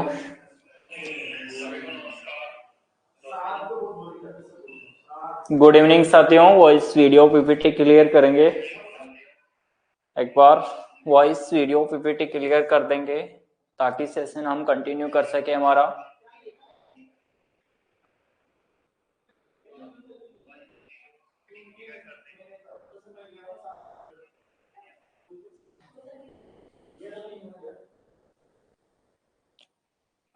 हम यूनिट नंबर 5 हिंदी कविता के ऊपर सेशन रख रहे हैं। हिंदी कविता के ऊपर हमारा आज दूसरा सेशन है। इसमें हम कल के सेशन में निराला जी, भारत भारती और प्रिय प्रवास जैसी 3 से 4 मुख्य रचनाओं के बारे में हम जिक्र कर चुके हैं। आज हम जयशंकर प्रसाद के आंसू और कामायनी से शुरू करेंगे दोस्तों। इसके बाद में हम लोग पूरा आधुनिक काल की कविताओं को पढ़ते हुए हम आदिकाल और भक्ति काल और जो रीतिकाल से संबंधित भी कविताएं लगी हुई है हमारे, उनके ऊपर भी हम लोग चर्चा करेंगे। इस प्रकार से आज हम यूनिट नंबर 5 को एकदम मुख्य बिंदु पढ़ करके समाप्त कर देंगे दोस्तों। ठीक है, सेशन कंटिन्यू करते हैं अब। नमस्ते अमित, जुड़ जाएंगे बच्चे, सभी सेशन में जुड़ जाएंगे ताकि हम सेशन स्टार्ट कर सके। आप लोग जानते हो कि समय की महत्ता है हमारे पास, समय वैसे ही बहुत कम है और आप लोग जानते हो 1 घंटे का क्लास रहता है तो उसमें कितना कुछ हो पाता है, तो इसलिए मेरा आपसे निवेदन है कि टाइम से क्लास में जुड़ जाया करो। ठीक है, कंटिन्यू करते हैं क्लास को। हम आज जयशंकर प्रसाद की जो आंसू रचना है उसका एक बार ऊपर से देखते हैं परिचय, और उसके बाद कामायनी के ऊपर हम बात करेंगे। जयशंकर प्रसाद की आंसू 1925 में लिखित है, ध्यान देंगे।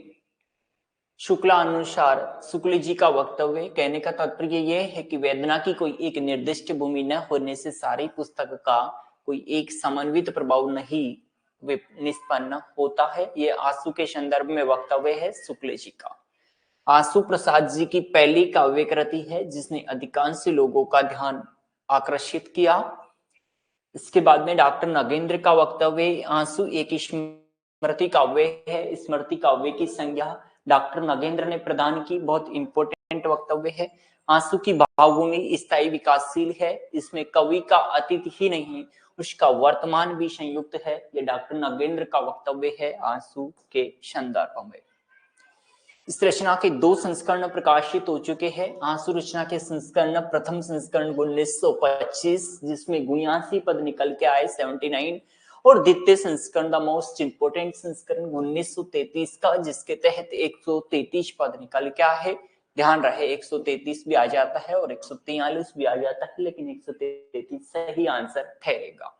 ध्यान रहे डॉक्टर नागेंद्र जी के अनुसार इस रचना के प्रथम संस्करण में 64 छंद और जोड़ करके द्वितीय संस्करण निकाला गया था, ये डॉक्टर नागेंद्र कहते हैं। यह रचना सखी छंद में रचित है। बहुत अच्छा प्रश्न है, ध्यान देंगे। स्मृति काव्य और सखी छंद, यहां से प्रश्न आ जाता है दोस्तों, और मोस्ट इंपोर्टेंट है। ध्यान रहे सखी छंद प्रसाद जी का प्रिय छंद भी है, इंपोर्टेंट है।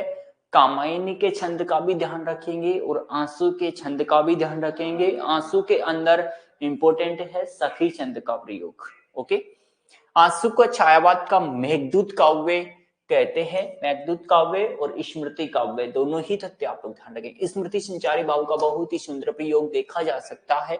यह वीर प्रकलंबी प्रगीत माना जाता है, वीर प्रकलंबा प्रगीत है। कुछ विद्वानों ने आंसू को खंड काव्य की समीपता में बताया है। आंसू में सबसे ज्यादा सुंदर प्रयोग संगीत विधान का हमें मिल जाता है। छायावादी कवियों की प्रमुख विशेषता आरंभ में निराशा और वेदना और काव्य के अंत में सुखमय जीवन में कल्याण की भावना, और ये संदेश और ये जो परंपरा है वो कामायनी में भी देखने को मिलेगी सेम। इसलिए ध्यान रहे इस सब का, इसका सबसे बड़ा उदाहरण भी आंसू है। ध्यान रहे आंसू का आरंभ कवि की विरह वेदना से हुआ है, जबकि इसके अंत में कवि विरह वेदना भूल करके विश्व कल्याण की भावना अभिव्यक्त करने लग रहा है। और आंसू का प्रथम छंद वेरी इंपॉर्टेंट है। इस करुणा की कलित हृदय में अब विकल रागिनी बजती, क्यों हाहाकार शब्दों में वेदमा असीम गरजती, इंपॉर्टेंट है। आंसू का अंतिम छंद है, ध्यान देंगे आरंभ वेदना से हुआ है, विश्व कल्याण व विश्व शांति का अंतिम छंद में प्रवेश दे रहे हैं। ध्यान दे संदेश दे रहे हैं आंसू सबका निचोड़ ले करुण तुम सुख से सूखे जीवन में बरसों प्रभाव हिमकण सा आंसू इस विश्व सदन में, इंपॉर्टेंट है। आंसू में प्रसाद जी की अनुभूति व्यक्तिगत निराशा के घर से निकल करके विश्व वेदना के साथ तादात्म्य इस पर करती हुई मानव जीवन को सुखी बनाने के लिए आकुल हो उठती है। ये भी इंपॉर्टेंट वक्तव्य है आंसू संदर्भ में। ठीक है दोस्तों, प्रसिद्ध पंक्तियां इंपॉर्टेंट रखेंगे। प्रसिद्ध पंक्तियां, जो घनीभूत पीड़ा की मस्तक में स्मृति सी छाही दुर्दिन में आंसू बन करके वह आज बरसने आई, झंझा झंकोर गर्जना आ बिजली सी नीरद माला पा करके इसे सुनने को सबने आगेरा डाला। बहुत अच्छी पंक्ति है और पूछी जा चुकी है यह पंक्ति, इंपॉर्टेंट है। रो रो कर सिसक सिसक कर कहता मैं करुण कहानी, तुम सुमन नोचते सुनते करते जानी अनजानी। और बहुत अच्छी और बेहद प्रसिद्ध पंक्ति है प्रसाद जी की। कामायनी पे चर्चा वेरी इंपॉर्टेंट है। कामायनी से प्रश्न आना है दोस्तों, कामायनी का आप लोग इंपॉर्टेंट रखेंगे। कामायनी का प्रकाशन वर्ष 1935। प्रसाद जी की सर्वश्रेष्ठ व सर्व प्रसिद्ध रचना कामायनी, महाकाव्यात्मक और प्रबंधात्मक श्रेणी की रचना। ध्यान दे कामायनी 15 सर्ग इंपॉर्टेंट, 15 सर्ग ध्यान देंगे इंपॉर्टेंट है और क्रम से है। सबसे छोटा सर्ग आप लोग ध्यान देखेंगे लज्जा सर्ग, और सबसे बड़ा सर्ग की हम लोग बात करते हैं तो दर्शन छंद सबसे बड़ा आता है।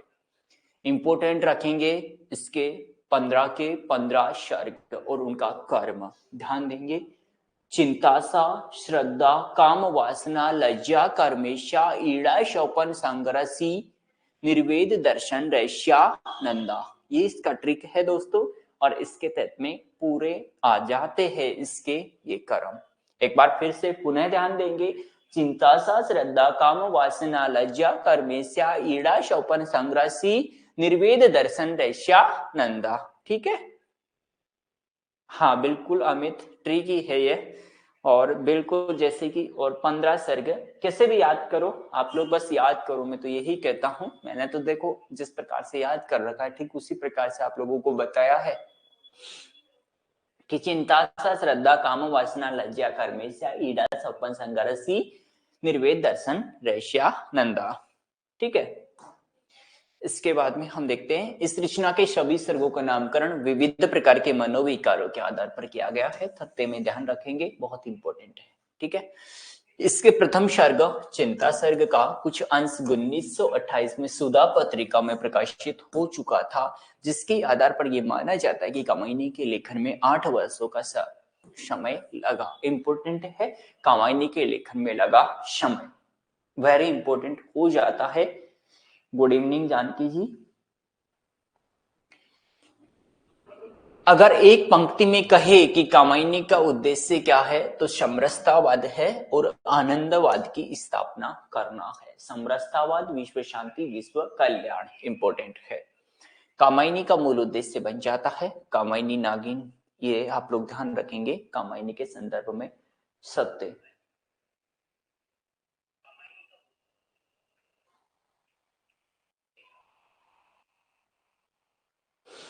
कैसे भी याद करो, कोई दिक्कत नहीं है अमित, लेकिन 15 सर्ग आप लोगों को क्रम से याद होने चाहिए। मैं तो यही बात करूं बस। प्रसाद जी ने कामायनी में प्रत्याभिज्ञा कश्मीरी शैव दर्शन की स्थापना की है। बहुत अच्छा प्रश्न पूछा जाता है और बहुत बार पूछा जाता है, ध्यान देंगे। और यह प्रश्न वेरी इंपॉर्टेंट है। यहाँ से शुक्ल यजुर्वेद के ब्राह्मण शतपथ ब्राह्मण 14 कांड और 100 अध्याय है। शतपथ ब्राह्मण के प्रथम कांड के 8वें अध्याय के जल प्रलय की घटना को आधार बना करके कामायनी का लेखन किया गया। बहुत अच्छा प्रश्न है और बड़ी गहराई का प्रश्न है, ध्यान रखेंगे। कामायनी मिथकीय या पौराणिक श्रेणी की रचना ठहरती है। ध्यान रहे, मिथकीय रचना में अतीत के माध्यम से वर्तमान जीवन की समस्याओं को अभिव्यक्त किया जाता है। मिथकीय रचना किसको बोलते हैं वो आप लोग देख सकते हैं नीचे, इंपॉर्टेंट। तो मिथकीय और पौराणिक श्रेणी की रचना हमारी कामायनी ठहरती है, ये बात आप लोग ध्यान रखेंगे। कामायनी की नायिका श्रद्धा का काम गोत्र में उत्पन्न होने के कारण इसका कामायनी नाम रख दिया गया, यही कि इसके बारे में प्रचलित है। कामायनी में शांत निर्वेद रस की प्रधानता तथा ताटक छंद की प्रधानता हमें मिलेगी। आंसू के बारे में आप लोग ध्यान रखेंगे, आंसू रचना के बारे में सखी छंद की प्रधानता, तो कामायनी में ताटक छंद की प्रधानता हमें मिलती है।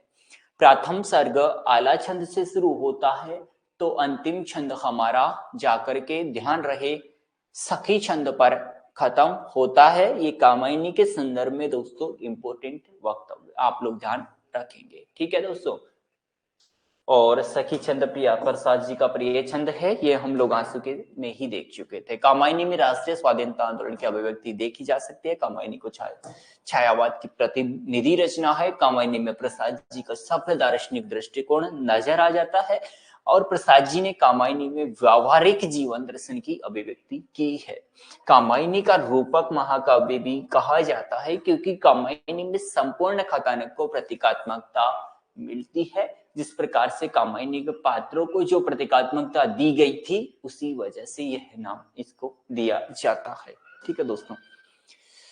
ये कामायनी की प्रतीक योजना कभी कभार यहाँ से भी प्रश्न आ जाता है। वैसे इसके सर्ग बहुत इंपॉर्टेंट है, सर्गों से प्रश्न आता है या फिर इसके थत्यों से प्रश्न आता है, तो थत्ते भी आप लोग इंपॉर्टेंट कर लेंगे और सर्ग भी इंपॉर्टेंट कर लेंगे। और थर्ड नंबर पर आप लोग थोड़ा सा प्रतीक योजना देख करके जाएंगे। मनु, मन का प्रतीक, मनोमय कोश स्थित जीव। श्रद्धा, ध्यान दे, मनु को मन का प्रतीक है। श्रद्धा की बात करें, हृदय का आध्यात्मिक प्रतिका और नवजागरण का प्रतीक है। ध्यान देंगे, श्रद्धा पात्र के माध्यम से प्रसाद जी ने अपने नवजागरण और क्रांतिकारी जो सोच है और क्रांतिकारी जो विचार है उनका पुनरुद्धार किया है। ध्यान देंगे, श्रद्धा जिस प्रकार से मनु को जैसे कि एक तरह से मोटिवेशन और एक तरह से मनु के अंदर उम्मीद का संचार जगाती है, वहां पर ये प्रसाद जी ये कहना चाहते हैं अपने विचारों से आज के वर्तमान विश्व के मानव को कि हे मानव तुम उद्धार करो, हे मानव तुम अपने उद्देश्य के लिए जुओ, हे मानव तुम अपने कार्य को सही और सही प्रगतिशील दिशा के अंदर तत्पर होकर के करो। ये सब श्रद्धा के माध्यम से यहाँ पर प्रसाद जी कहना चाहेंगे। इसीलिए बहुत क्रांतिकारी सोच आप लोग कामायनी में देख सकते हैं।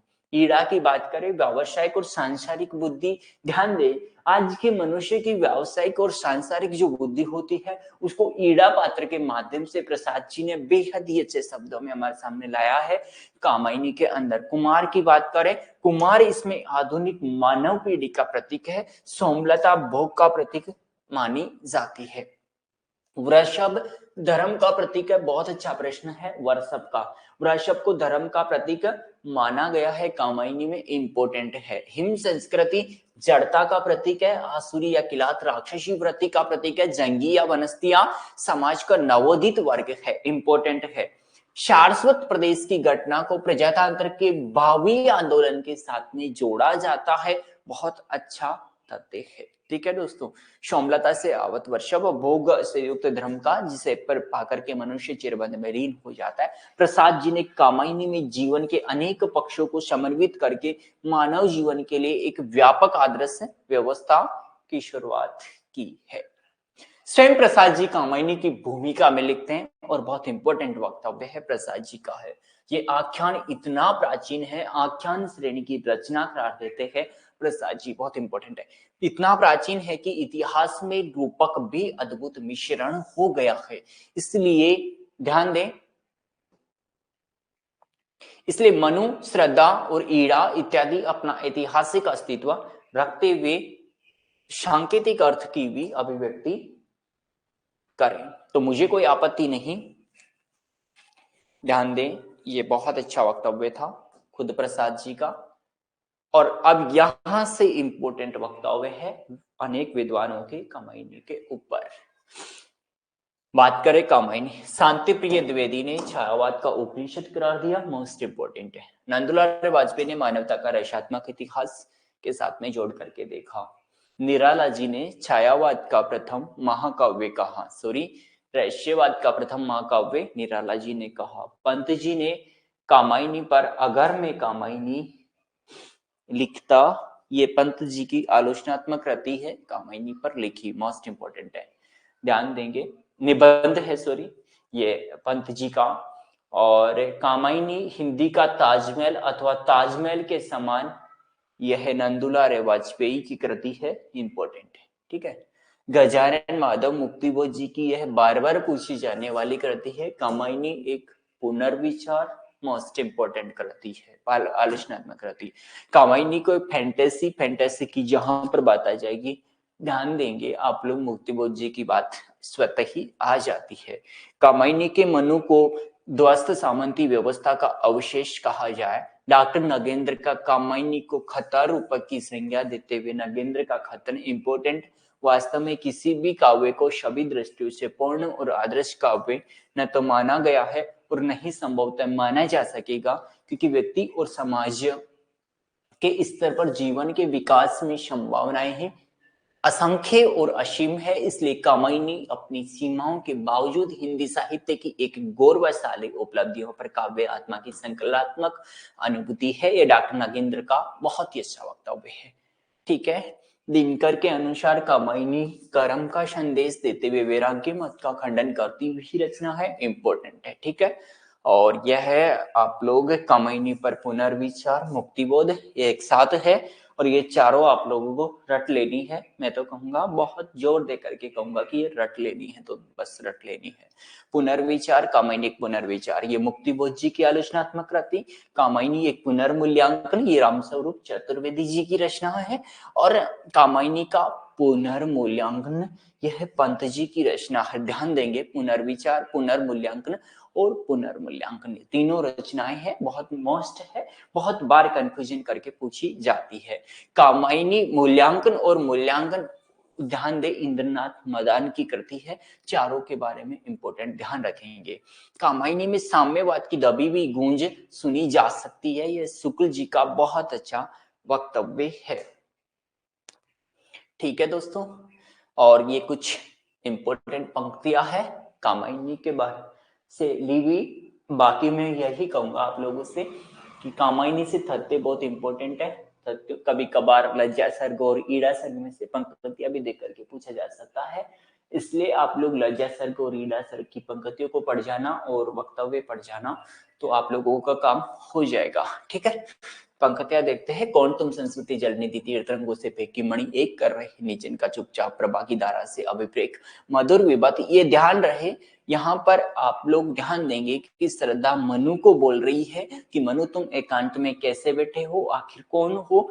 और ध्यान देंगे ये सभी बातें आप लोग श्रद्धा सरक से ली हुई है और आलस्य के बारे में बात कर रही है श्रद्धा। ठीक है, सुनाइए मनु ने मधुर गुंजन की मधुकरिका से जब शांत किए ये मुख नीचा कमल समान प्रथम कवि का जो सुंदर छंद। इंपॉर्टेंट है, जो मनु की दशा होती है श्रद्धा को देख करके, वही दशा इन पद्यों में देखने को हमें मिल रही है। ठीक है, हृदय की अनकुरती बाहु उदार एक लंबी काया उन्मुक्त मधु पवन है क्रोड़ित जो शिशु साल सुशोभित हो सौरभ शामुक्ता। यह भी पंक्ति श्रद्धा सर्ग से है। नील प्रदान वांछित सुकुमार खुल रहा मुदल ध्यान दे, ये कमाइनी की श्रद्धा की जो वेशभूषा है उसके बारे में वर्णन है कि नील परिधान था उसका और सुकुमार जैसा उसका जो खुले अंग थे। वो बहुत ही ध्यान देंगे कि श्रद्धा के शरीर के ऊपर पूरे जो उनके अंग के पूरे अंगों के ऊपर कपड़े नहीं थे, तो बड़ी ही सुंदर श्रद्धा दिख रही थी। ये सब चीजें श्रद्धा सर्ग से ली हुई पंक्तियां है, आप समझ जाओगे। नीले यौवन उर्वसे ही दीप्त विश्व की करुणा कामना की मूर्ति समरस के आकर्षण से पूर्ण प्रकट करती हुई जो जड़ में स्फूर्ति। ये ध्यान देंगे श्रद्धा की ही स्फूर्ति वाले वाक्यों के बारे में बात है। लज्जा सरक की महत्वपूर्ण पंक्तियां श्रद्धा प्रेमी छाया प्रतिमा से प्रश्न करती है। यहाँ पर ध्यान देंगे इस श्रद्धा की कोमल किसले अंचल में नन्ही काली का जो चिपती सी गोधूली के धूमिल पट में दीपक के सवर दीप्ति सी। ये भी श्रद्धा सर्ग लज्जा सर्ग से है। वैसे ही माया, या आप लोग देख लेंगे एक बार अपने स्तर से। इंपोर्टेंट पंक्तियां तो वैसे श्रद्धा सर्ग की है और ईड़ा सर्ग की इंपोर्टेंट पंक्तियां है। ईड़ा सर्ग की महत्वपूर्ण काव्य पंक्तियों की बात करें, यहाँ पर मनु भयभीत सभी को भय देता, भय की उपासना में विलीन प्राणी कटुता को बांट रहा, जगती को करता अधिक दीन, निर्माण और प्रतिपद विनाश में दिखलाता, अपनी क्षमता संघर्ष कर रहा सा, सब में विराम, सब पर ममता। इंपोर्टेंट है, ईड़ा सर्ग की पंक्तियां है। जो चूम चला जाता अग जग प्रति पग में कंपन की तरंग, वह ज्वलनशील गतिमय पतंग पागल। ये भी पंक्ति इंपॉर्टेंट है। और ये पागल में किस सदे पर रहा, क्या मैंने ममता की ली न तोड़, किसी पर उदारता से रींजा, किससे लगा दी काली होड़। यह भी पंक्ति आप लोग ईड़ा सर्ग में देख सकते हैं, बड़ी महत्वपूर्ण पंक्ति मानी जाती है इंपोर्टेंट दृष्टि एग्जाम की दृष्टि से। अब हम बात करते हैं निराला जी की कविताओं की। और निराला जी की कविताओं में से जो सवाल आता है, या तो सरोज स्मृति से सवाल है या फिर उनके कविता संग्रह से संबंधित सवाल पूछा जाता है मोस्टली रूप से। हम बात करें जूही की कले, जूही की कले इनकी प्रिमल 1930 की रचना है, उसमें संग्रहित कविता है जूही की कली। जागो फिर एक बार, ये भी प्रिमल में संग्रहित है। सरोज स्मृति ध्यान देंगे एक लंबी कविता है और एक रचना।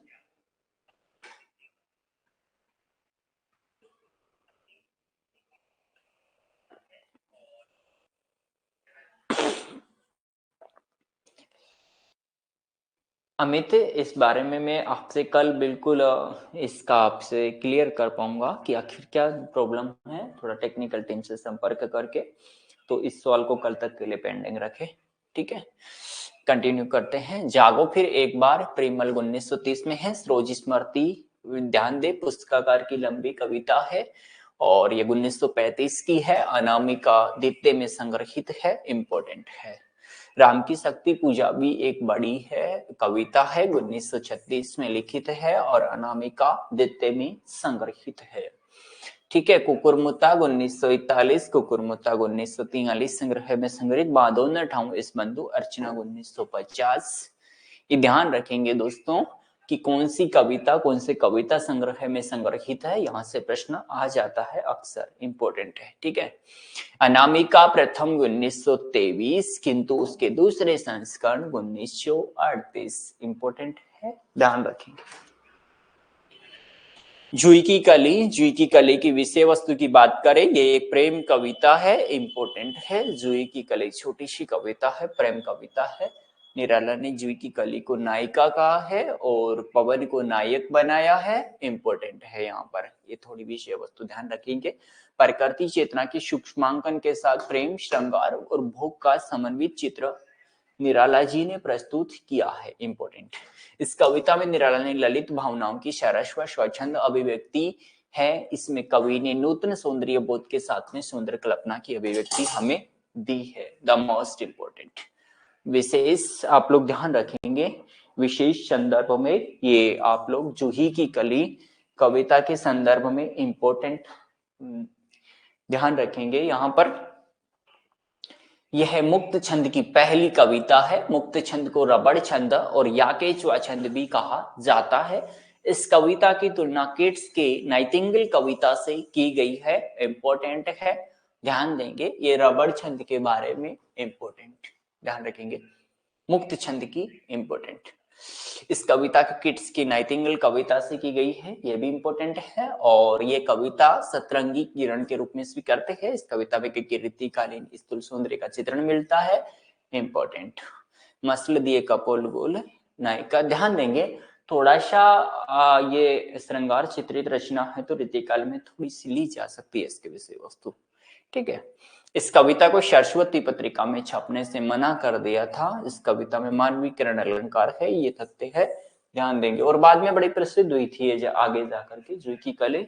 और जूही की कली को इसीलिए मना कर दिया गया था कि यह एक प्रेम रचना है और यह ध्यान देंगे कि यह एक नायिका प्रधान रचना है, इसीलिए इसको मना किया। लेकिन बाद में इतनी प्रसिद्ध हुई थी। और मानवीकरण अलंकार का बेहद अच्छा प्रयोग है। जूही की कली इसमें नायिका है और पवन नायक है, ये ध्यान रखना नायक नायिका का थोड़ा सा। और ये इसकी इंपॉर्टेंट पंक्तियां देख लेंगे। आई याद बिछुड़न से मिलन की वह मधुर बात, आई चांदनी की धुली हुई आधी रात, आई याद कांता के कंपित कमने गीत, फिर क्या पवन उपवन सरित गिरी कानन। इंपॉर्टेंट। ठीक है। जागो फिर एक बार प्रिमल के अंदर संग्रहित है। जूही की कली हम देख चुके हैं, जागो फिर एक बार के बारे में देखेंगे।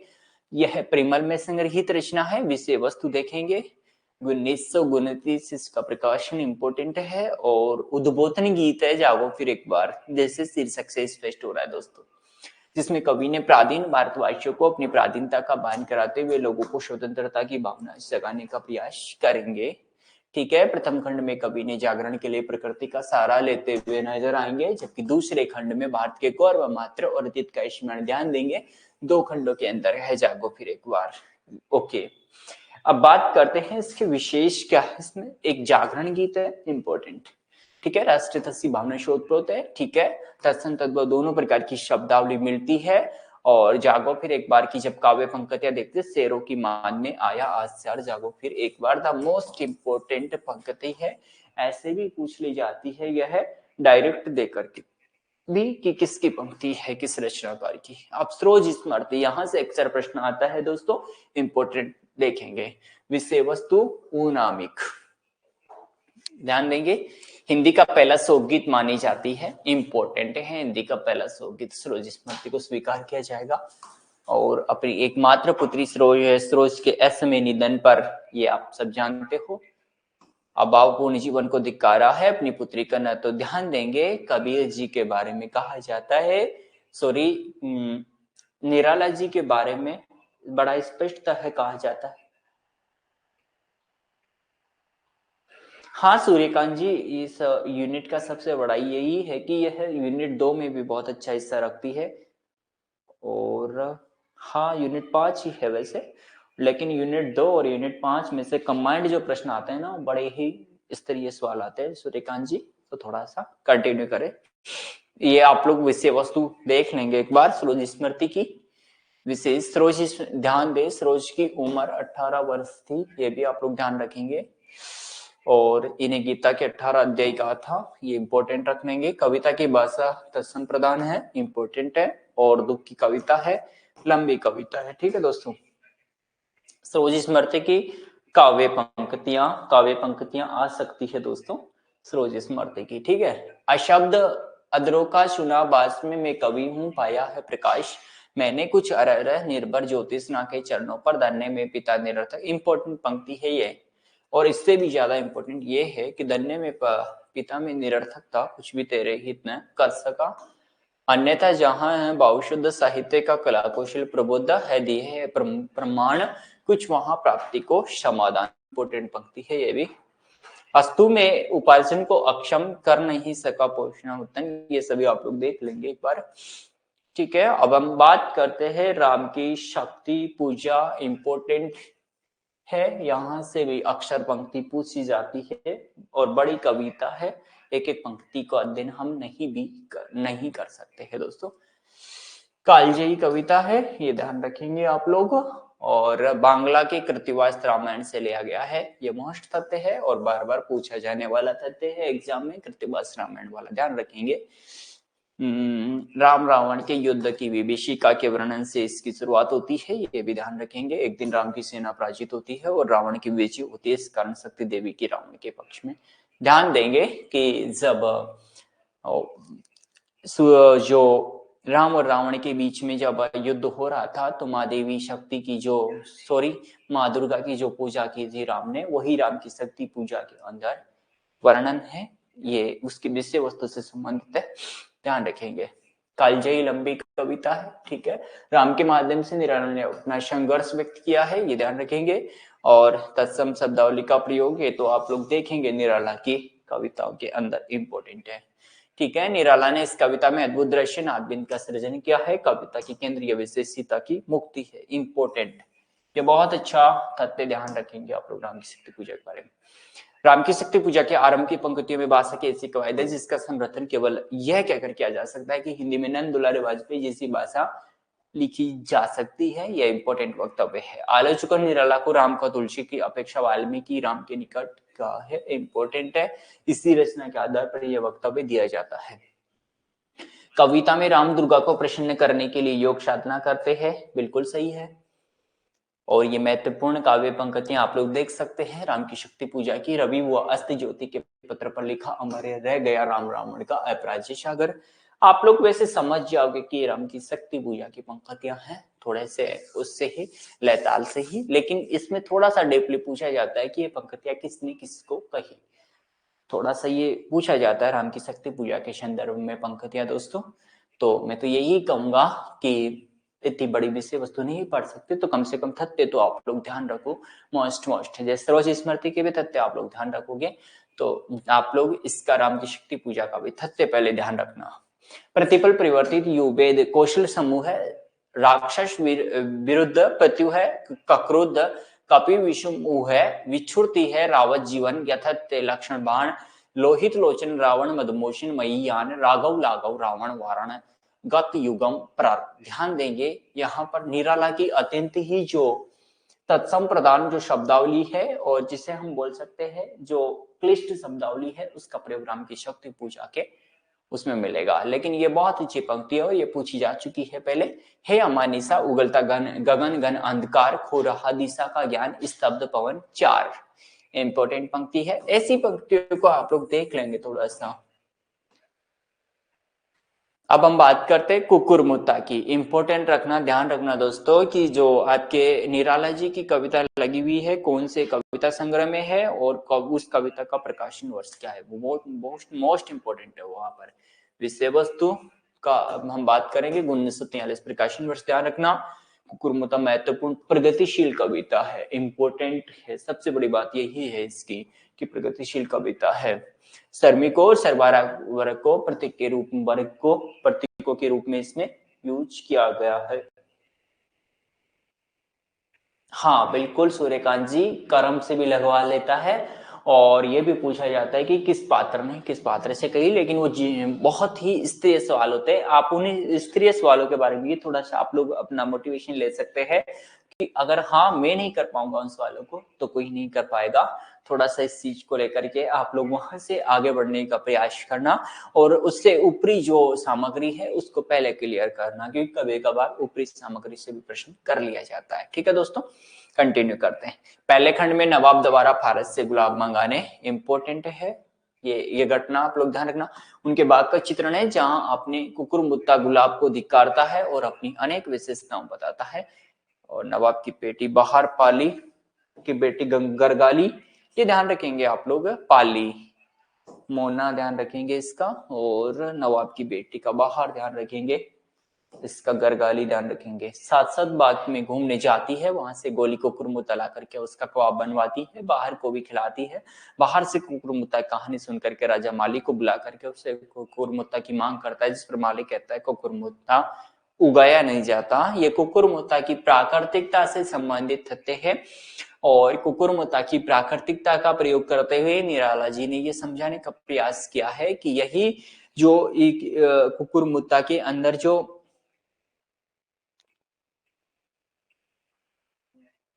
मतलब ये बात बताने का प्रयास किया है कि जिस प्रकार से कुकुरमुत्ता में ईमानदारी समाहित होती है, उसी प्रकार से आज के श्रमिक वर्ग में भी ईमानदारी है और वह भी यथार्थता सत्य है। क्या बोल रहे हो, थोड़ा सा एक बार क्लियर करना सूर्यकांत जी, आप क्या पूछना चाह रहे हो? थोड़ा बिल्कुल क्लियर पूछना कमेंट बॉक्स में। ठीक है, अब हम बात करते हैं बांधो न ठाऊं इस ठाऊं बंधु की। ये विषय वस्तु पर जाएंगे। इस कविता में प्रेम का वर्णन किया गया है, जिसमें पितृशतात्मक समाज में स्त्री की पीड़ा व्यक्त की गई है। ये विषय वस्तु ध्यान रखेंगे, इसके बारे में इंपॉर्टेंट है। विशेष विगत स्मृतियों में भावपूर्ण चित्रण बांधो न ठाऊं इस ठाऊं बंधु कविता में मिलेगा आप लोगों को। डलमट पर बैठकर लिखी गई कविता है, बहुत इंपॉर्टेंट है ये। इसके अलावा इसकी पंक्तियां ज्यादा मोस्ट नहीं है, ध्यान दें। ये घाट वही जिस पर खस कर वह कभी नहीं नहाती थी, दस करके आगे रह जाती फंस करके कपते थे दोनों पांव बंधु। ध्यान देंगे, इसकी पंक्तियां ज्यादा महत्वपूर्ण नहीं है, इसके विषय वस्तु आप लोग ध्यान देंगे। अब हम बात करते हैं पंत जी की, और पंत का हमारे जो पंत की रचनाएं लगी हुई है वो मोस्ट इंपॉर्टेंट है। काव्य संग्रह इनका वीणा 1927। तो ये आप लोग जो इनकी परिवर्तन,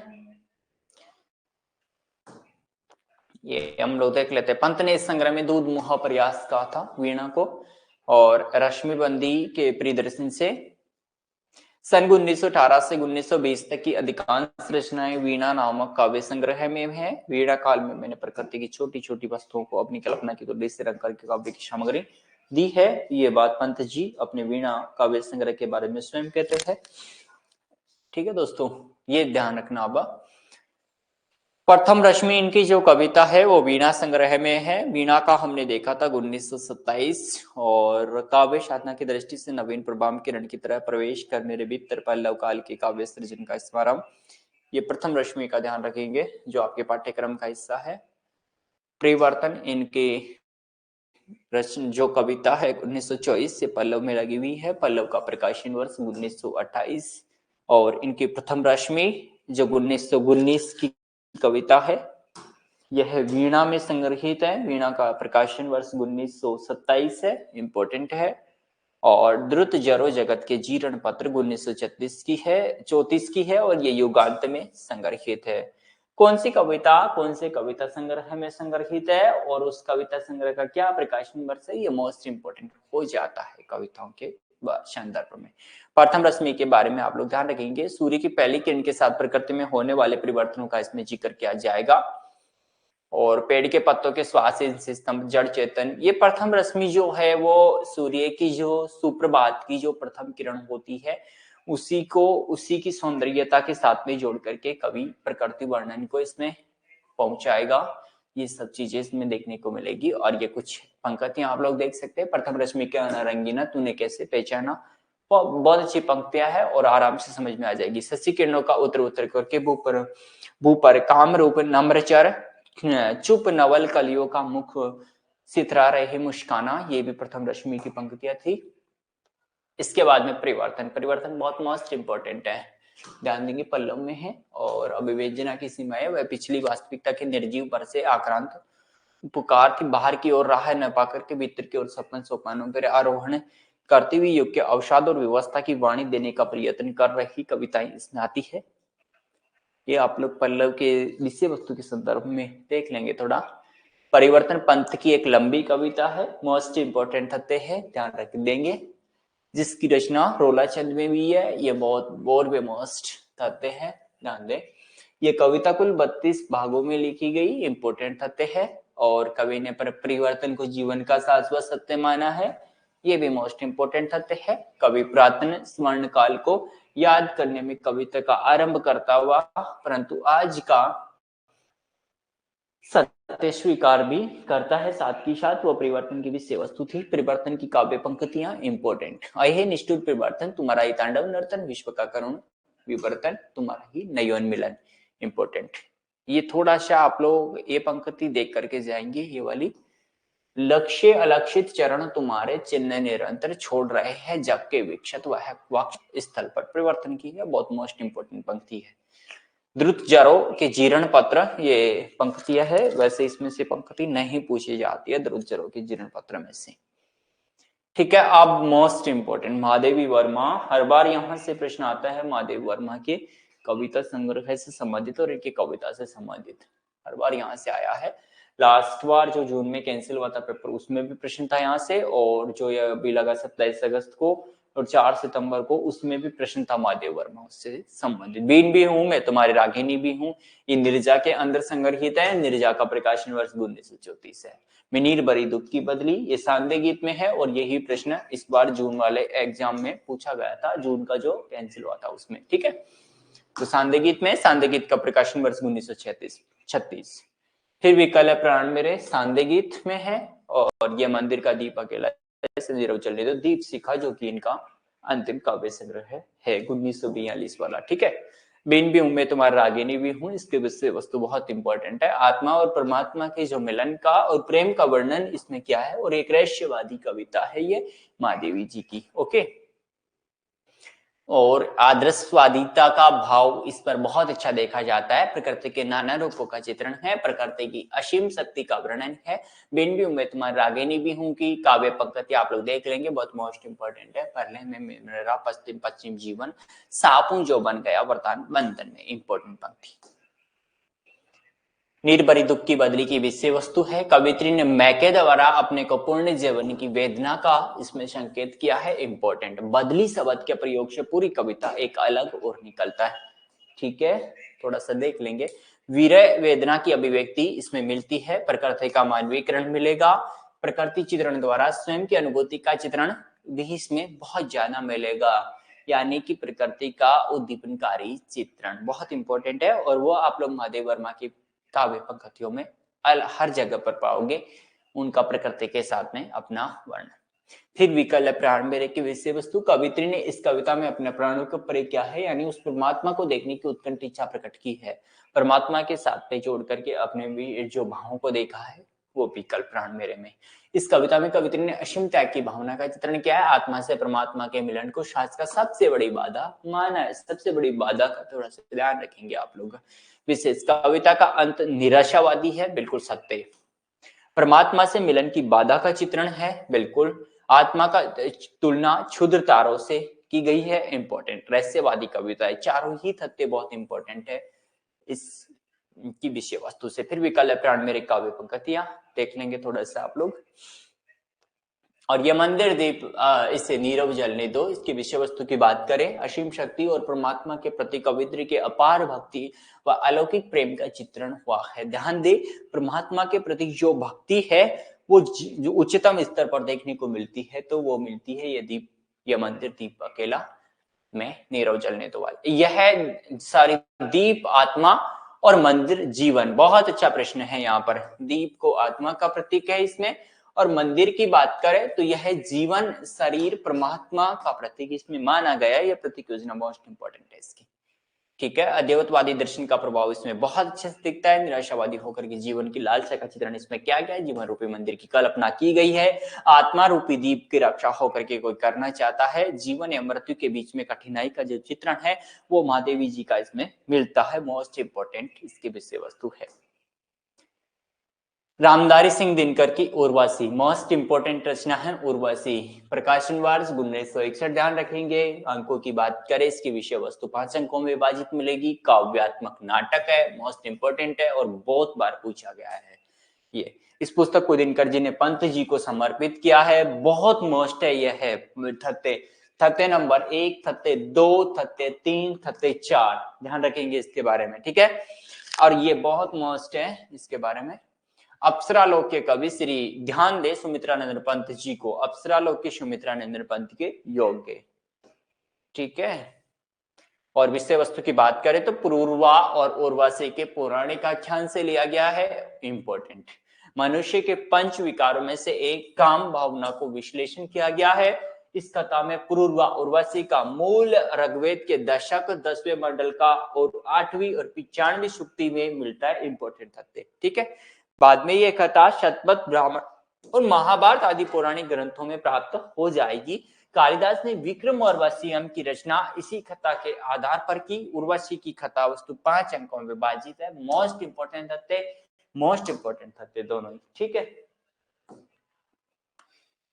प्रथम अंक में सुरेश्वर और नटी के परस्पर संवाद में उर्वशी की प्रेम कथा प्रारंभ होती है, जहां रंभा सजन्या मन का चित्रलेखा। ध्यान देंगे उर्वशी के पात्र बहुत इंपॉर्टेंट है, क्योंकि उर्वशी एक काव्य श्रेणी की रचना होकर के एक नाटक में जाती है। जिस प्रकार से नाटक में से बहुत महत्वपूर्ण हो जाता है उसके पात्र पूछना, तो यहां से इसके पात्र पूछे गए हैं पहले भी और आगे भी पूछे जाएंगे। द मोस्ट इंपोर्टेंट है इसके पात्र। ठीक है, दूसरे ध्यान देंगे पहले अंक के पात्र इसके रंभा सैजन्या मन का चित्रलेखा। ओके, दूसरे अंक के पात्र ध्यान दे दो तथ्यों को लेकर के चलिए, पतिव्रता स्त्री की मर्यादा और पुरुष का स्वभाव, ये ध्यान देंगे इसके द्वितीय अंक में। ध्यान देंगे यहां से पंक्ति नहीं आएगी, यहां से तथ्यों में से सवाल आएगा और पात्रों से सवाल आएगा, तो बहुत मोस्ट हो जाते हैं ये सब चीजें। ठीक है, और ये आप लोग ध्यान देंगे पुरुषवा के बारे में। तीसरा अंक काव्य नाट्य का मुख्य अंक तीसरा है, एक और दाम्पत्य जीवन का सुख है और अंतर्मन का गहन द्वंद भी है, ये सब चीजें।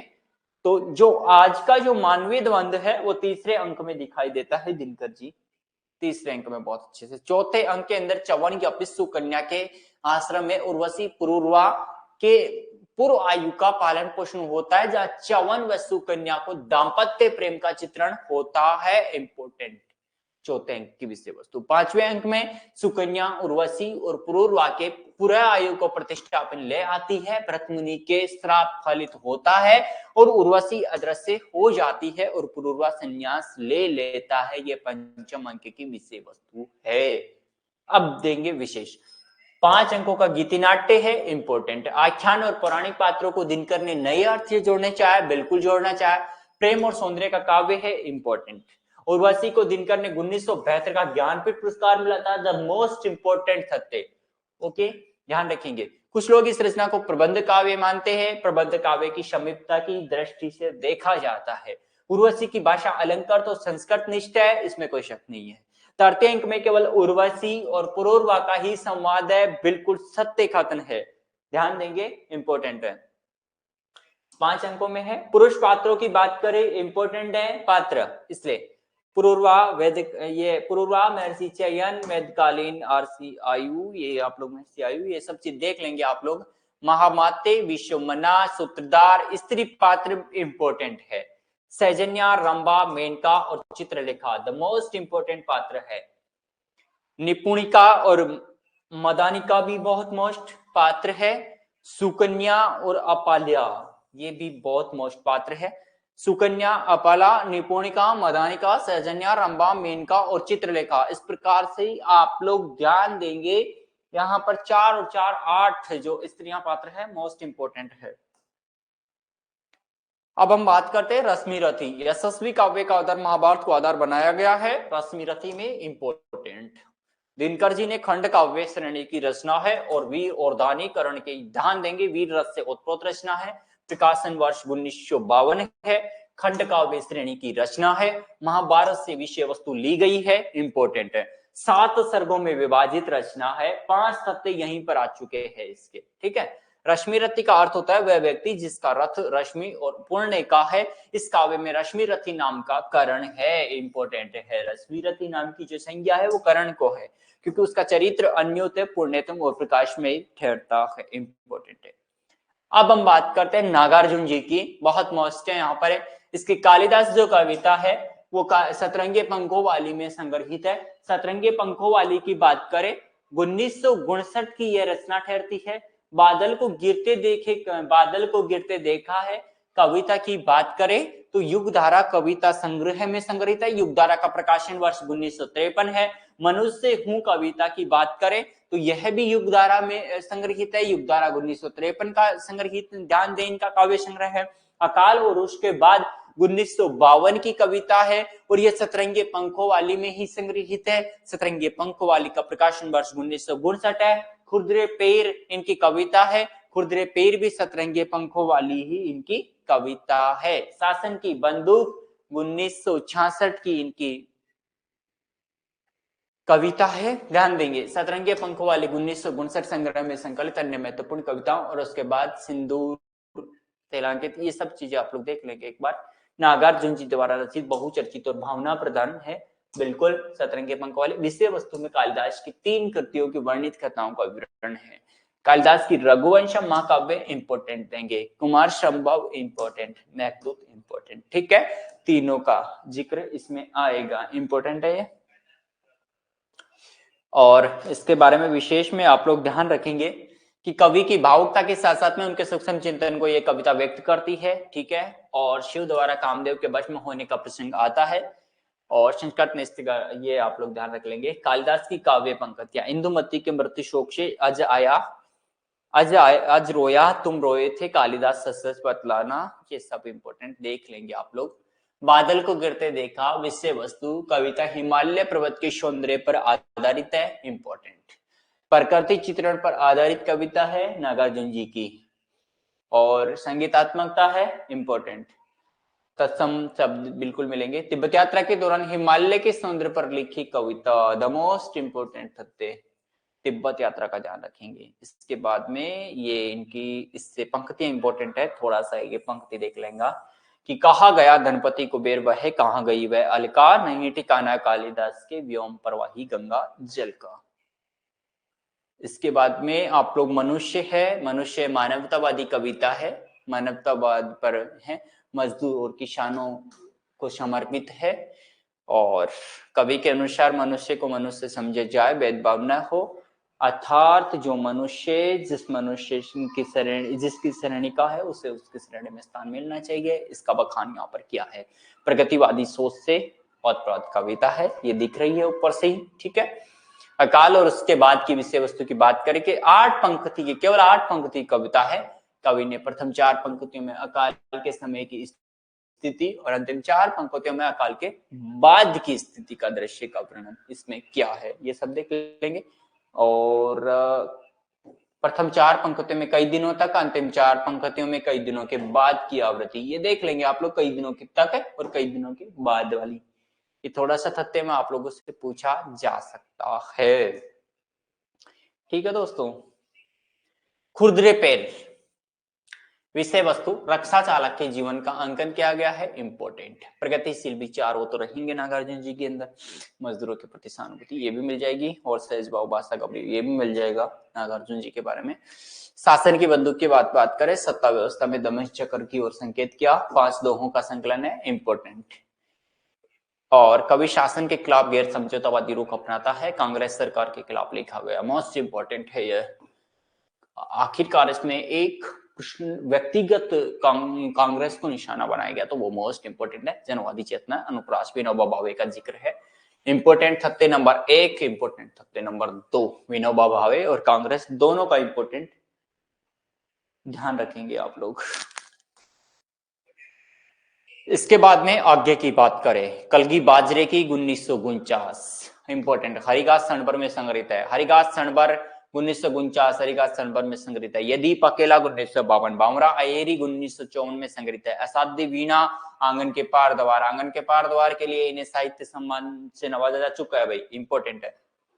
कितनी नाव में कितनी बार 1966, कितनी नाव में कितनी बार के लिए ज्ञानपीठ पुरस्कार से सम्माना कलगी बाजरे आगे के प्रयोग धर्मी कवि रहे हैं और परंपरा में प्रयुक्त उपासना पुराने पढ़कर के घिस चुके हैं, इसलिए अपनी प्राण भक्ति के लिए नए ताजे उपमान ये आप लोग देख सकते हैं अपने स्तर से। कलगी बाजरे की काव्य पंक्तियां इंपोर्टेंट हो जाएगी। इसके बाद में हरिदास क्षणभर, यह नागर सभ्यता के सारी कृत्रिमता को त्याग करके क्षणभर के लिए सही प्रकृतिस्थ हो जाने की कविता का आह्वान करती है और जनवादी युग से व्यक्ति स्वातंत्र्य आगे के लिए जरूरी जनवादी सोच की कविता है, इसमें कोई शक नहीं। और इसमें ये ध्यान रखेंगे अधुनातन मानव की भावना का प्रतीक है हरिदास क्षण पर जोर दिया गया है और ये आप लोग देख लेंगे एक बार। हरिघास क्षण की महत्वपूर्ण पंक्तियां इंपोर्टेंट है, देख लेंगे। ये दीप अकेला, इसमें आगे ने वैचारिक स्पष्टि, यह व्यक्ति स्वातंत्र्य के हिमायत परंतु व्यक्ति के अस्तित्व नहीं मानते। ये व्यक्ति स्वातंत्र्य से ओतप्रोत कविता है, इसमें कोई शक नहीं है। और ध्यान दें ये दीप अकेला अर्थात समाज के अंदर व्यक्ति के स्थान को जो चिन्हित करती हुई है कि आखिर इसे भी अपने समाज में स्थान मिलना चाहिए, जो व्यक्ति है जिस लायक। ये बात यहाँ पर देखेगी, व्यक्तिगत सत्ता को सामाजिक सत्ता के साथ जोड़ने का बल दिया जाएगा। ये इनकी पंक्तियां है इंपोर्टेंट। इसके बाद में असाध्य वीणा, 3 खंड आप लोग ध्यान रखेंगे, अंतसलीला, चक्रांतशिला और असाध्य वीणा। इंपोर्टेंट है ये तीनों खंड इसके। और इसका कथन का स्रोत इंपोर्टेंट है, कथन का स्रोत ओकाकुरा की पुस्तक द बुक ऑफ टी। ये तथ्य आप लोग ध्यान रखेंगे के नाम से संकलित है। और किरी नामक विशाल वृक्ष एक वीणा बनाई, किरी नामक, ये भी आप लोग ध्यान रख लेंगे। और जो कलाकार वीणा बजाता है वो सब चीजें। तथ्य 321 पंक्तियों की कविता है, किरीट तरु की वासुनी के फड़ पर आधारित है। वज्र कीर्ति ने सारा जीवन इस वीणा को गढ़ा, वीणा पूरा होते उसका जीवन भी समाप्त हो गया था। कविता में 6 बार मुझे स्मरण है, यह कितनी बार है, 6 बार है। इंपोर्टेंट तथ्य है, ठीक है। और इंपोर्टेंट है, वीणा बजाने पर रानी ने प्रियम को क्या दिया था, सतलड़ी माला अर्पित की थी। इंपोर्टेंट है, पूछा जाता है। कुछ विद्वान इस कविता पर जैन बुद्धिज्म का प्रभाव भी मानते हैं। इंपोर्टेंट, इसका प्रबंध महायान संप्रदाय से है और महायान संप्रदाय का संबंध बौद्ध संप्रदाय से ठहरता है। ठीक है दोस्तों, ये आप लोग देख लेंगे। काव्य पंक्तियां, असाध्य वीणा बड़ी कविता है, कितनी नाव में कितनी बार, सत्य की खोज की यात्रा को दर्शाती हुई कविता है। व्यक्ति सत्य की खोज में बार बार भटकता रहता है, कई सत्य को सत्य समझ करके उसके पीछे भग जाता है। आज सत्य की जो सार्थकता है वो कितने नाव में कितनी बार में बहुत अच्छे से आगे ने स्पष्ट की है। और सत्य की सार्थकता को स्पष्ट करना ही इसके विषय वस्तु ठहरती है। ये काव्य पंक्ति आप लोग देख सकते हैं, कितने नाव में कितनी बार की। भवानी प्रसाद मिश्र की बात करें, भवानी प्रसाद का पहला काव्य संग्रह है तो गीत प्रोस है इनका। और गीत प्रोस 1956 में, सतपुड़ा के जंगल गीत प्रोस 1956 में संग्रहित है। गीत प्रोस की काव्य पंक्तियां, ये ध्यान रखना, जी हाँ हुजूर में गीत बेचता हूँ, तरह तरह के गीत बेचता हूँ मैं, किस्म किस्म के गीत बेचता हूँ, ये पंक्ति है, ध्यान देंगे। भवानी प्रसाद जी की ही है। सतपुड़ा के जंगल की विषय वस्तु प्रकृति के सुंदर दुनिया को लेकर जाती है। इसमें कवि ने विशेष यथा शब्द में प्रस्तुत घने जंगल के सूक्ष्म से सूक्ष्म दृश्य को कविता में पिरोया है। ध्यान देंगे, इस जंगल के थोड़ा सा वर्णन किया गया है इसमें। ये पंक्तियां, सतपुड़ा के घने जंगल, ये पंक्ति इंपोर्टेंट है यहाँ से। और मधुर से लपकती मत करती बात आती, गुंज उठते ढोल, इनके गीत इनके बोल इनके, वेरी इंपोर्टेंट पंक्ति है ये भवानी प्रसाद की। इसके बाद में मुक्ति बोध जी के बारे में बात करें, भूल गलती, चांद का मुंह टेढ़ा, यहां से प्रश्न आता है, ध्यान रखना। चांद का मुंह टेढ़ा में ब्रह्मा राक्षस है और अंधेरे के मुंह चांद का मुंह टेढ़ा में ही संग्रहित है। तीनों ही कविता और एक ही काव्य संग्रह में संग्रहित है। ध्यान देंगे, भूल गलती भ्रष्टाचार का प्रतीक है यहाँ पर, तो भ्रष्टाचार और आज की जो उसको काव्य रूप यहाँ से थोड़ा सा, भूल गलती सहनसा का प्रतीक माना गया है। गांव के अजब तिरछी लकीरों से कटा चिरा, ये सृजना ईमानदार और साहसी व्यक्ति का प्रतीक है। इंपोर्टेंट हो जाएगा, देख लेंगे आप एक बार अपने स्तर से। भूल गलती की काव्य पंक्तियां इंपोर्टेंट है। इसके बाद में ब्रह्मा राक्षस, कविता के केंद्र में प्रगतिशील मध्यम वर्गीय बुद्धिजीवी आता है और बुद्धिजीवी ही ब्रह्मा राक्षस का प्रतीक है। इंपोर्टेंट है, बुद्धिजीवी को प्रगतिशील सोच का उजागर किया गया है। ब्रह्मा राक्षस ज्ञानवान है और उसके ज्ञान का उपयोग समाज के हित में नहीं हो सका, किंतु एक परित्यक्त सूनी बावड़ी अर्थात किसी सूने तालाब में कीट पड़ा हुआ, ये सब इसके विषय वस्तु से संबंधित है। आप लोग देख के जाएंगे। काव्य पंक्तियां बहुत इंपॉर्टेंट है इसकी भाई। विगत सतपुरने का आवाज, जंगली हरी कच्ची में गंध में बस करके हवा में तेर बनता है गहन संदेह है। इंपोर्टेंट पंक्ति थी इसकी। अंधेरे में, मुक्तिबोध का कविता संग्रह, बहुत इंपॉर्टेंट कविता है अंधेरे में इनके भाई। 1964 इसका प्रकाशन वर्ष है। आशंका के दीप अंधेरे में नाम से आई थी, आशंका के दीप के नाम से शुरुआत में आई थी। ये 1957 से 1964 के बीच का रहा है। कविता का रचना काल, ये भी आप लोग ध्यान रख लेंगे अंधेरे में के बारे में। और ये मैं और वह का साक्षात्कार कितनी बार होता है? 3 बार। द मोस्ट इंपोर्टेंट, हृदय को देता बिजली के झटके, कविता में ऐसे कई बार मुक्तिबोध ने मध्यम वर्ग की कमजोरी को चोट करते हुए उजागर किया है। तीसरे खंड में टॉलस्टॉय, विचित्र प्रोसेशन और सत्ता से हाथ मिला बैठे विचारक, कवि, मंत्री, उद्योगपति। ध्यान देंगे यहाँ पर थोड़े से, आलोचक, विचारक, कवि, मंत्री, उद्योगपति किस क्रम से आते हैं कविता में, ये थोड़े से इसमें इंपोर्टेंट हो जाएंगे। इसके बाद में महत्वपूर्ण पंक्ति आप लोग देख सकते हैं। धूमिल जी, बहुत अच्छा पूछा जाता है भाई। नक्सलबाड़ी संसद से सड़क तक में, संसद से सड़क तक 1972। मोचीराम संसद से सड़क तक 1972 में। अकाल दर्शन संसद से सड़क तक में है, 1972 का है। रोटी और संसद कल सुनना मुझे में है, इंपॉर्टेंट है, ये एकमात्र है जो कल सुनना मुझे में है। नक्सलबाड़ी का प्रथम प्रकाशन 1967, इंपॉर्टेंट है। और इसके 1967 में नक्सलबाड़ी नाम से जमींदारों के शोषण के विरुद्ध हुई है, ये इसके बारे में देख लेंगे आप लोग, विषय वस्तु थी उसकी। ये नक्सलबाड़ी की इंपॉर्टेंट पंक्तियां हैं। मोचीराम, संबंधन शैली के अंदर लिखी गई धूमिल जी की मोचीराम के माध्यम से समाज में मौजूद बराबरी को उबार करके चोट करते हैं। मोचीराम के लिए हर आदमी पहचान उसके जूते का श्रमजीवी प्रतीक है। मोचीराम का बहुत इंपॉर्टेंट है, काम के प्रति पूरी निष्ठा, मेहनत का स्वभाव। मोचीराम के माध्यम से आज के मजदूरों की यथार्थता का चित्रण यहाँ पर किया है, इंपॉर्टेंट है। ग्राहकों की ये सब चीजें आप लोग देखते हैं। ईस्ट लड़का जी पर बहुत अच्छा तथ्य है, ध्यान रखेंगे। इसके बाद में काव्य पंक्तियां इंपॉर्टेंट है, देख लेंगे एक बार। अकाल दर्शन, भूल कौन उपजाता है? चालक आदमी। ये सब चीजें अकाल दर्शन में आप लोगों को मिलेगी। और कल सुनना मुझे में संग्रहित है। स्मरणीय तथ्य, लोग भूख से बिलाखला कर पेड़ों के पत्ते छाल खा रहे हैं। लोग अकाल को सोहर की तरह गा रहे हैं।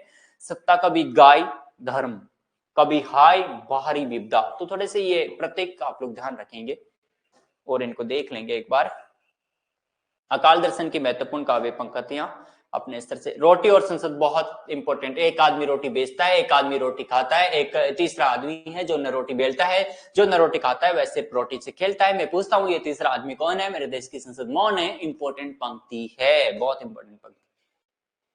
इसके बाद में ये थोड़ा सा अब हमारा आधुनिक काल की पंक्ति समाप्त हो चुकी है। अब ये आप लोग देखते हुए जाएंगे इनकी विषय वस्तु से संबंधित। रेवा तट चंद्रप्रदाय का 60 समय, इस गुणंतर समय इसमें मिलेंगे, इंपॉर्टेंट है। रेवा तट, उसका रेवा तट की विषय वस्तु आप लोग देख लेंगे।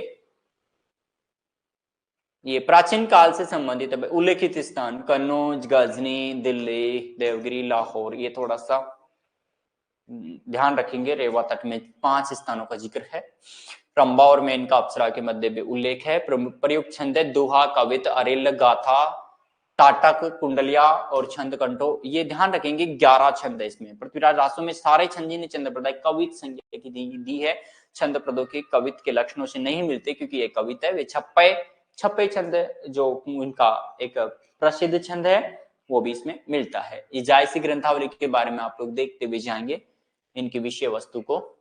और नागमती का विरह वर्णन मिलता है जो इसके बारे में आप लोग सिहलदीप के राजा गंधर्व से इनकी कथा और पद्मावती के रूप में ये कथा सारा इसका इंपॉर्टेंट हो जाता है। ये कुछ और बहुत मोस्ट है इसकी, ये ध्यान रखना आप लोग। और ये देखते हुए जाएंगे आप लोग इनके उपखंड, वेरी मोस्ट है उपखंड भाई।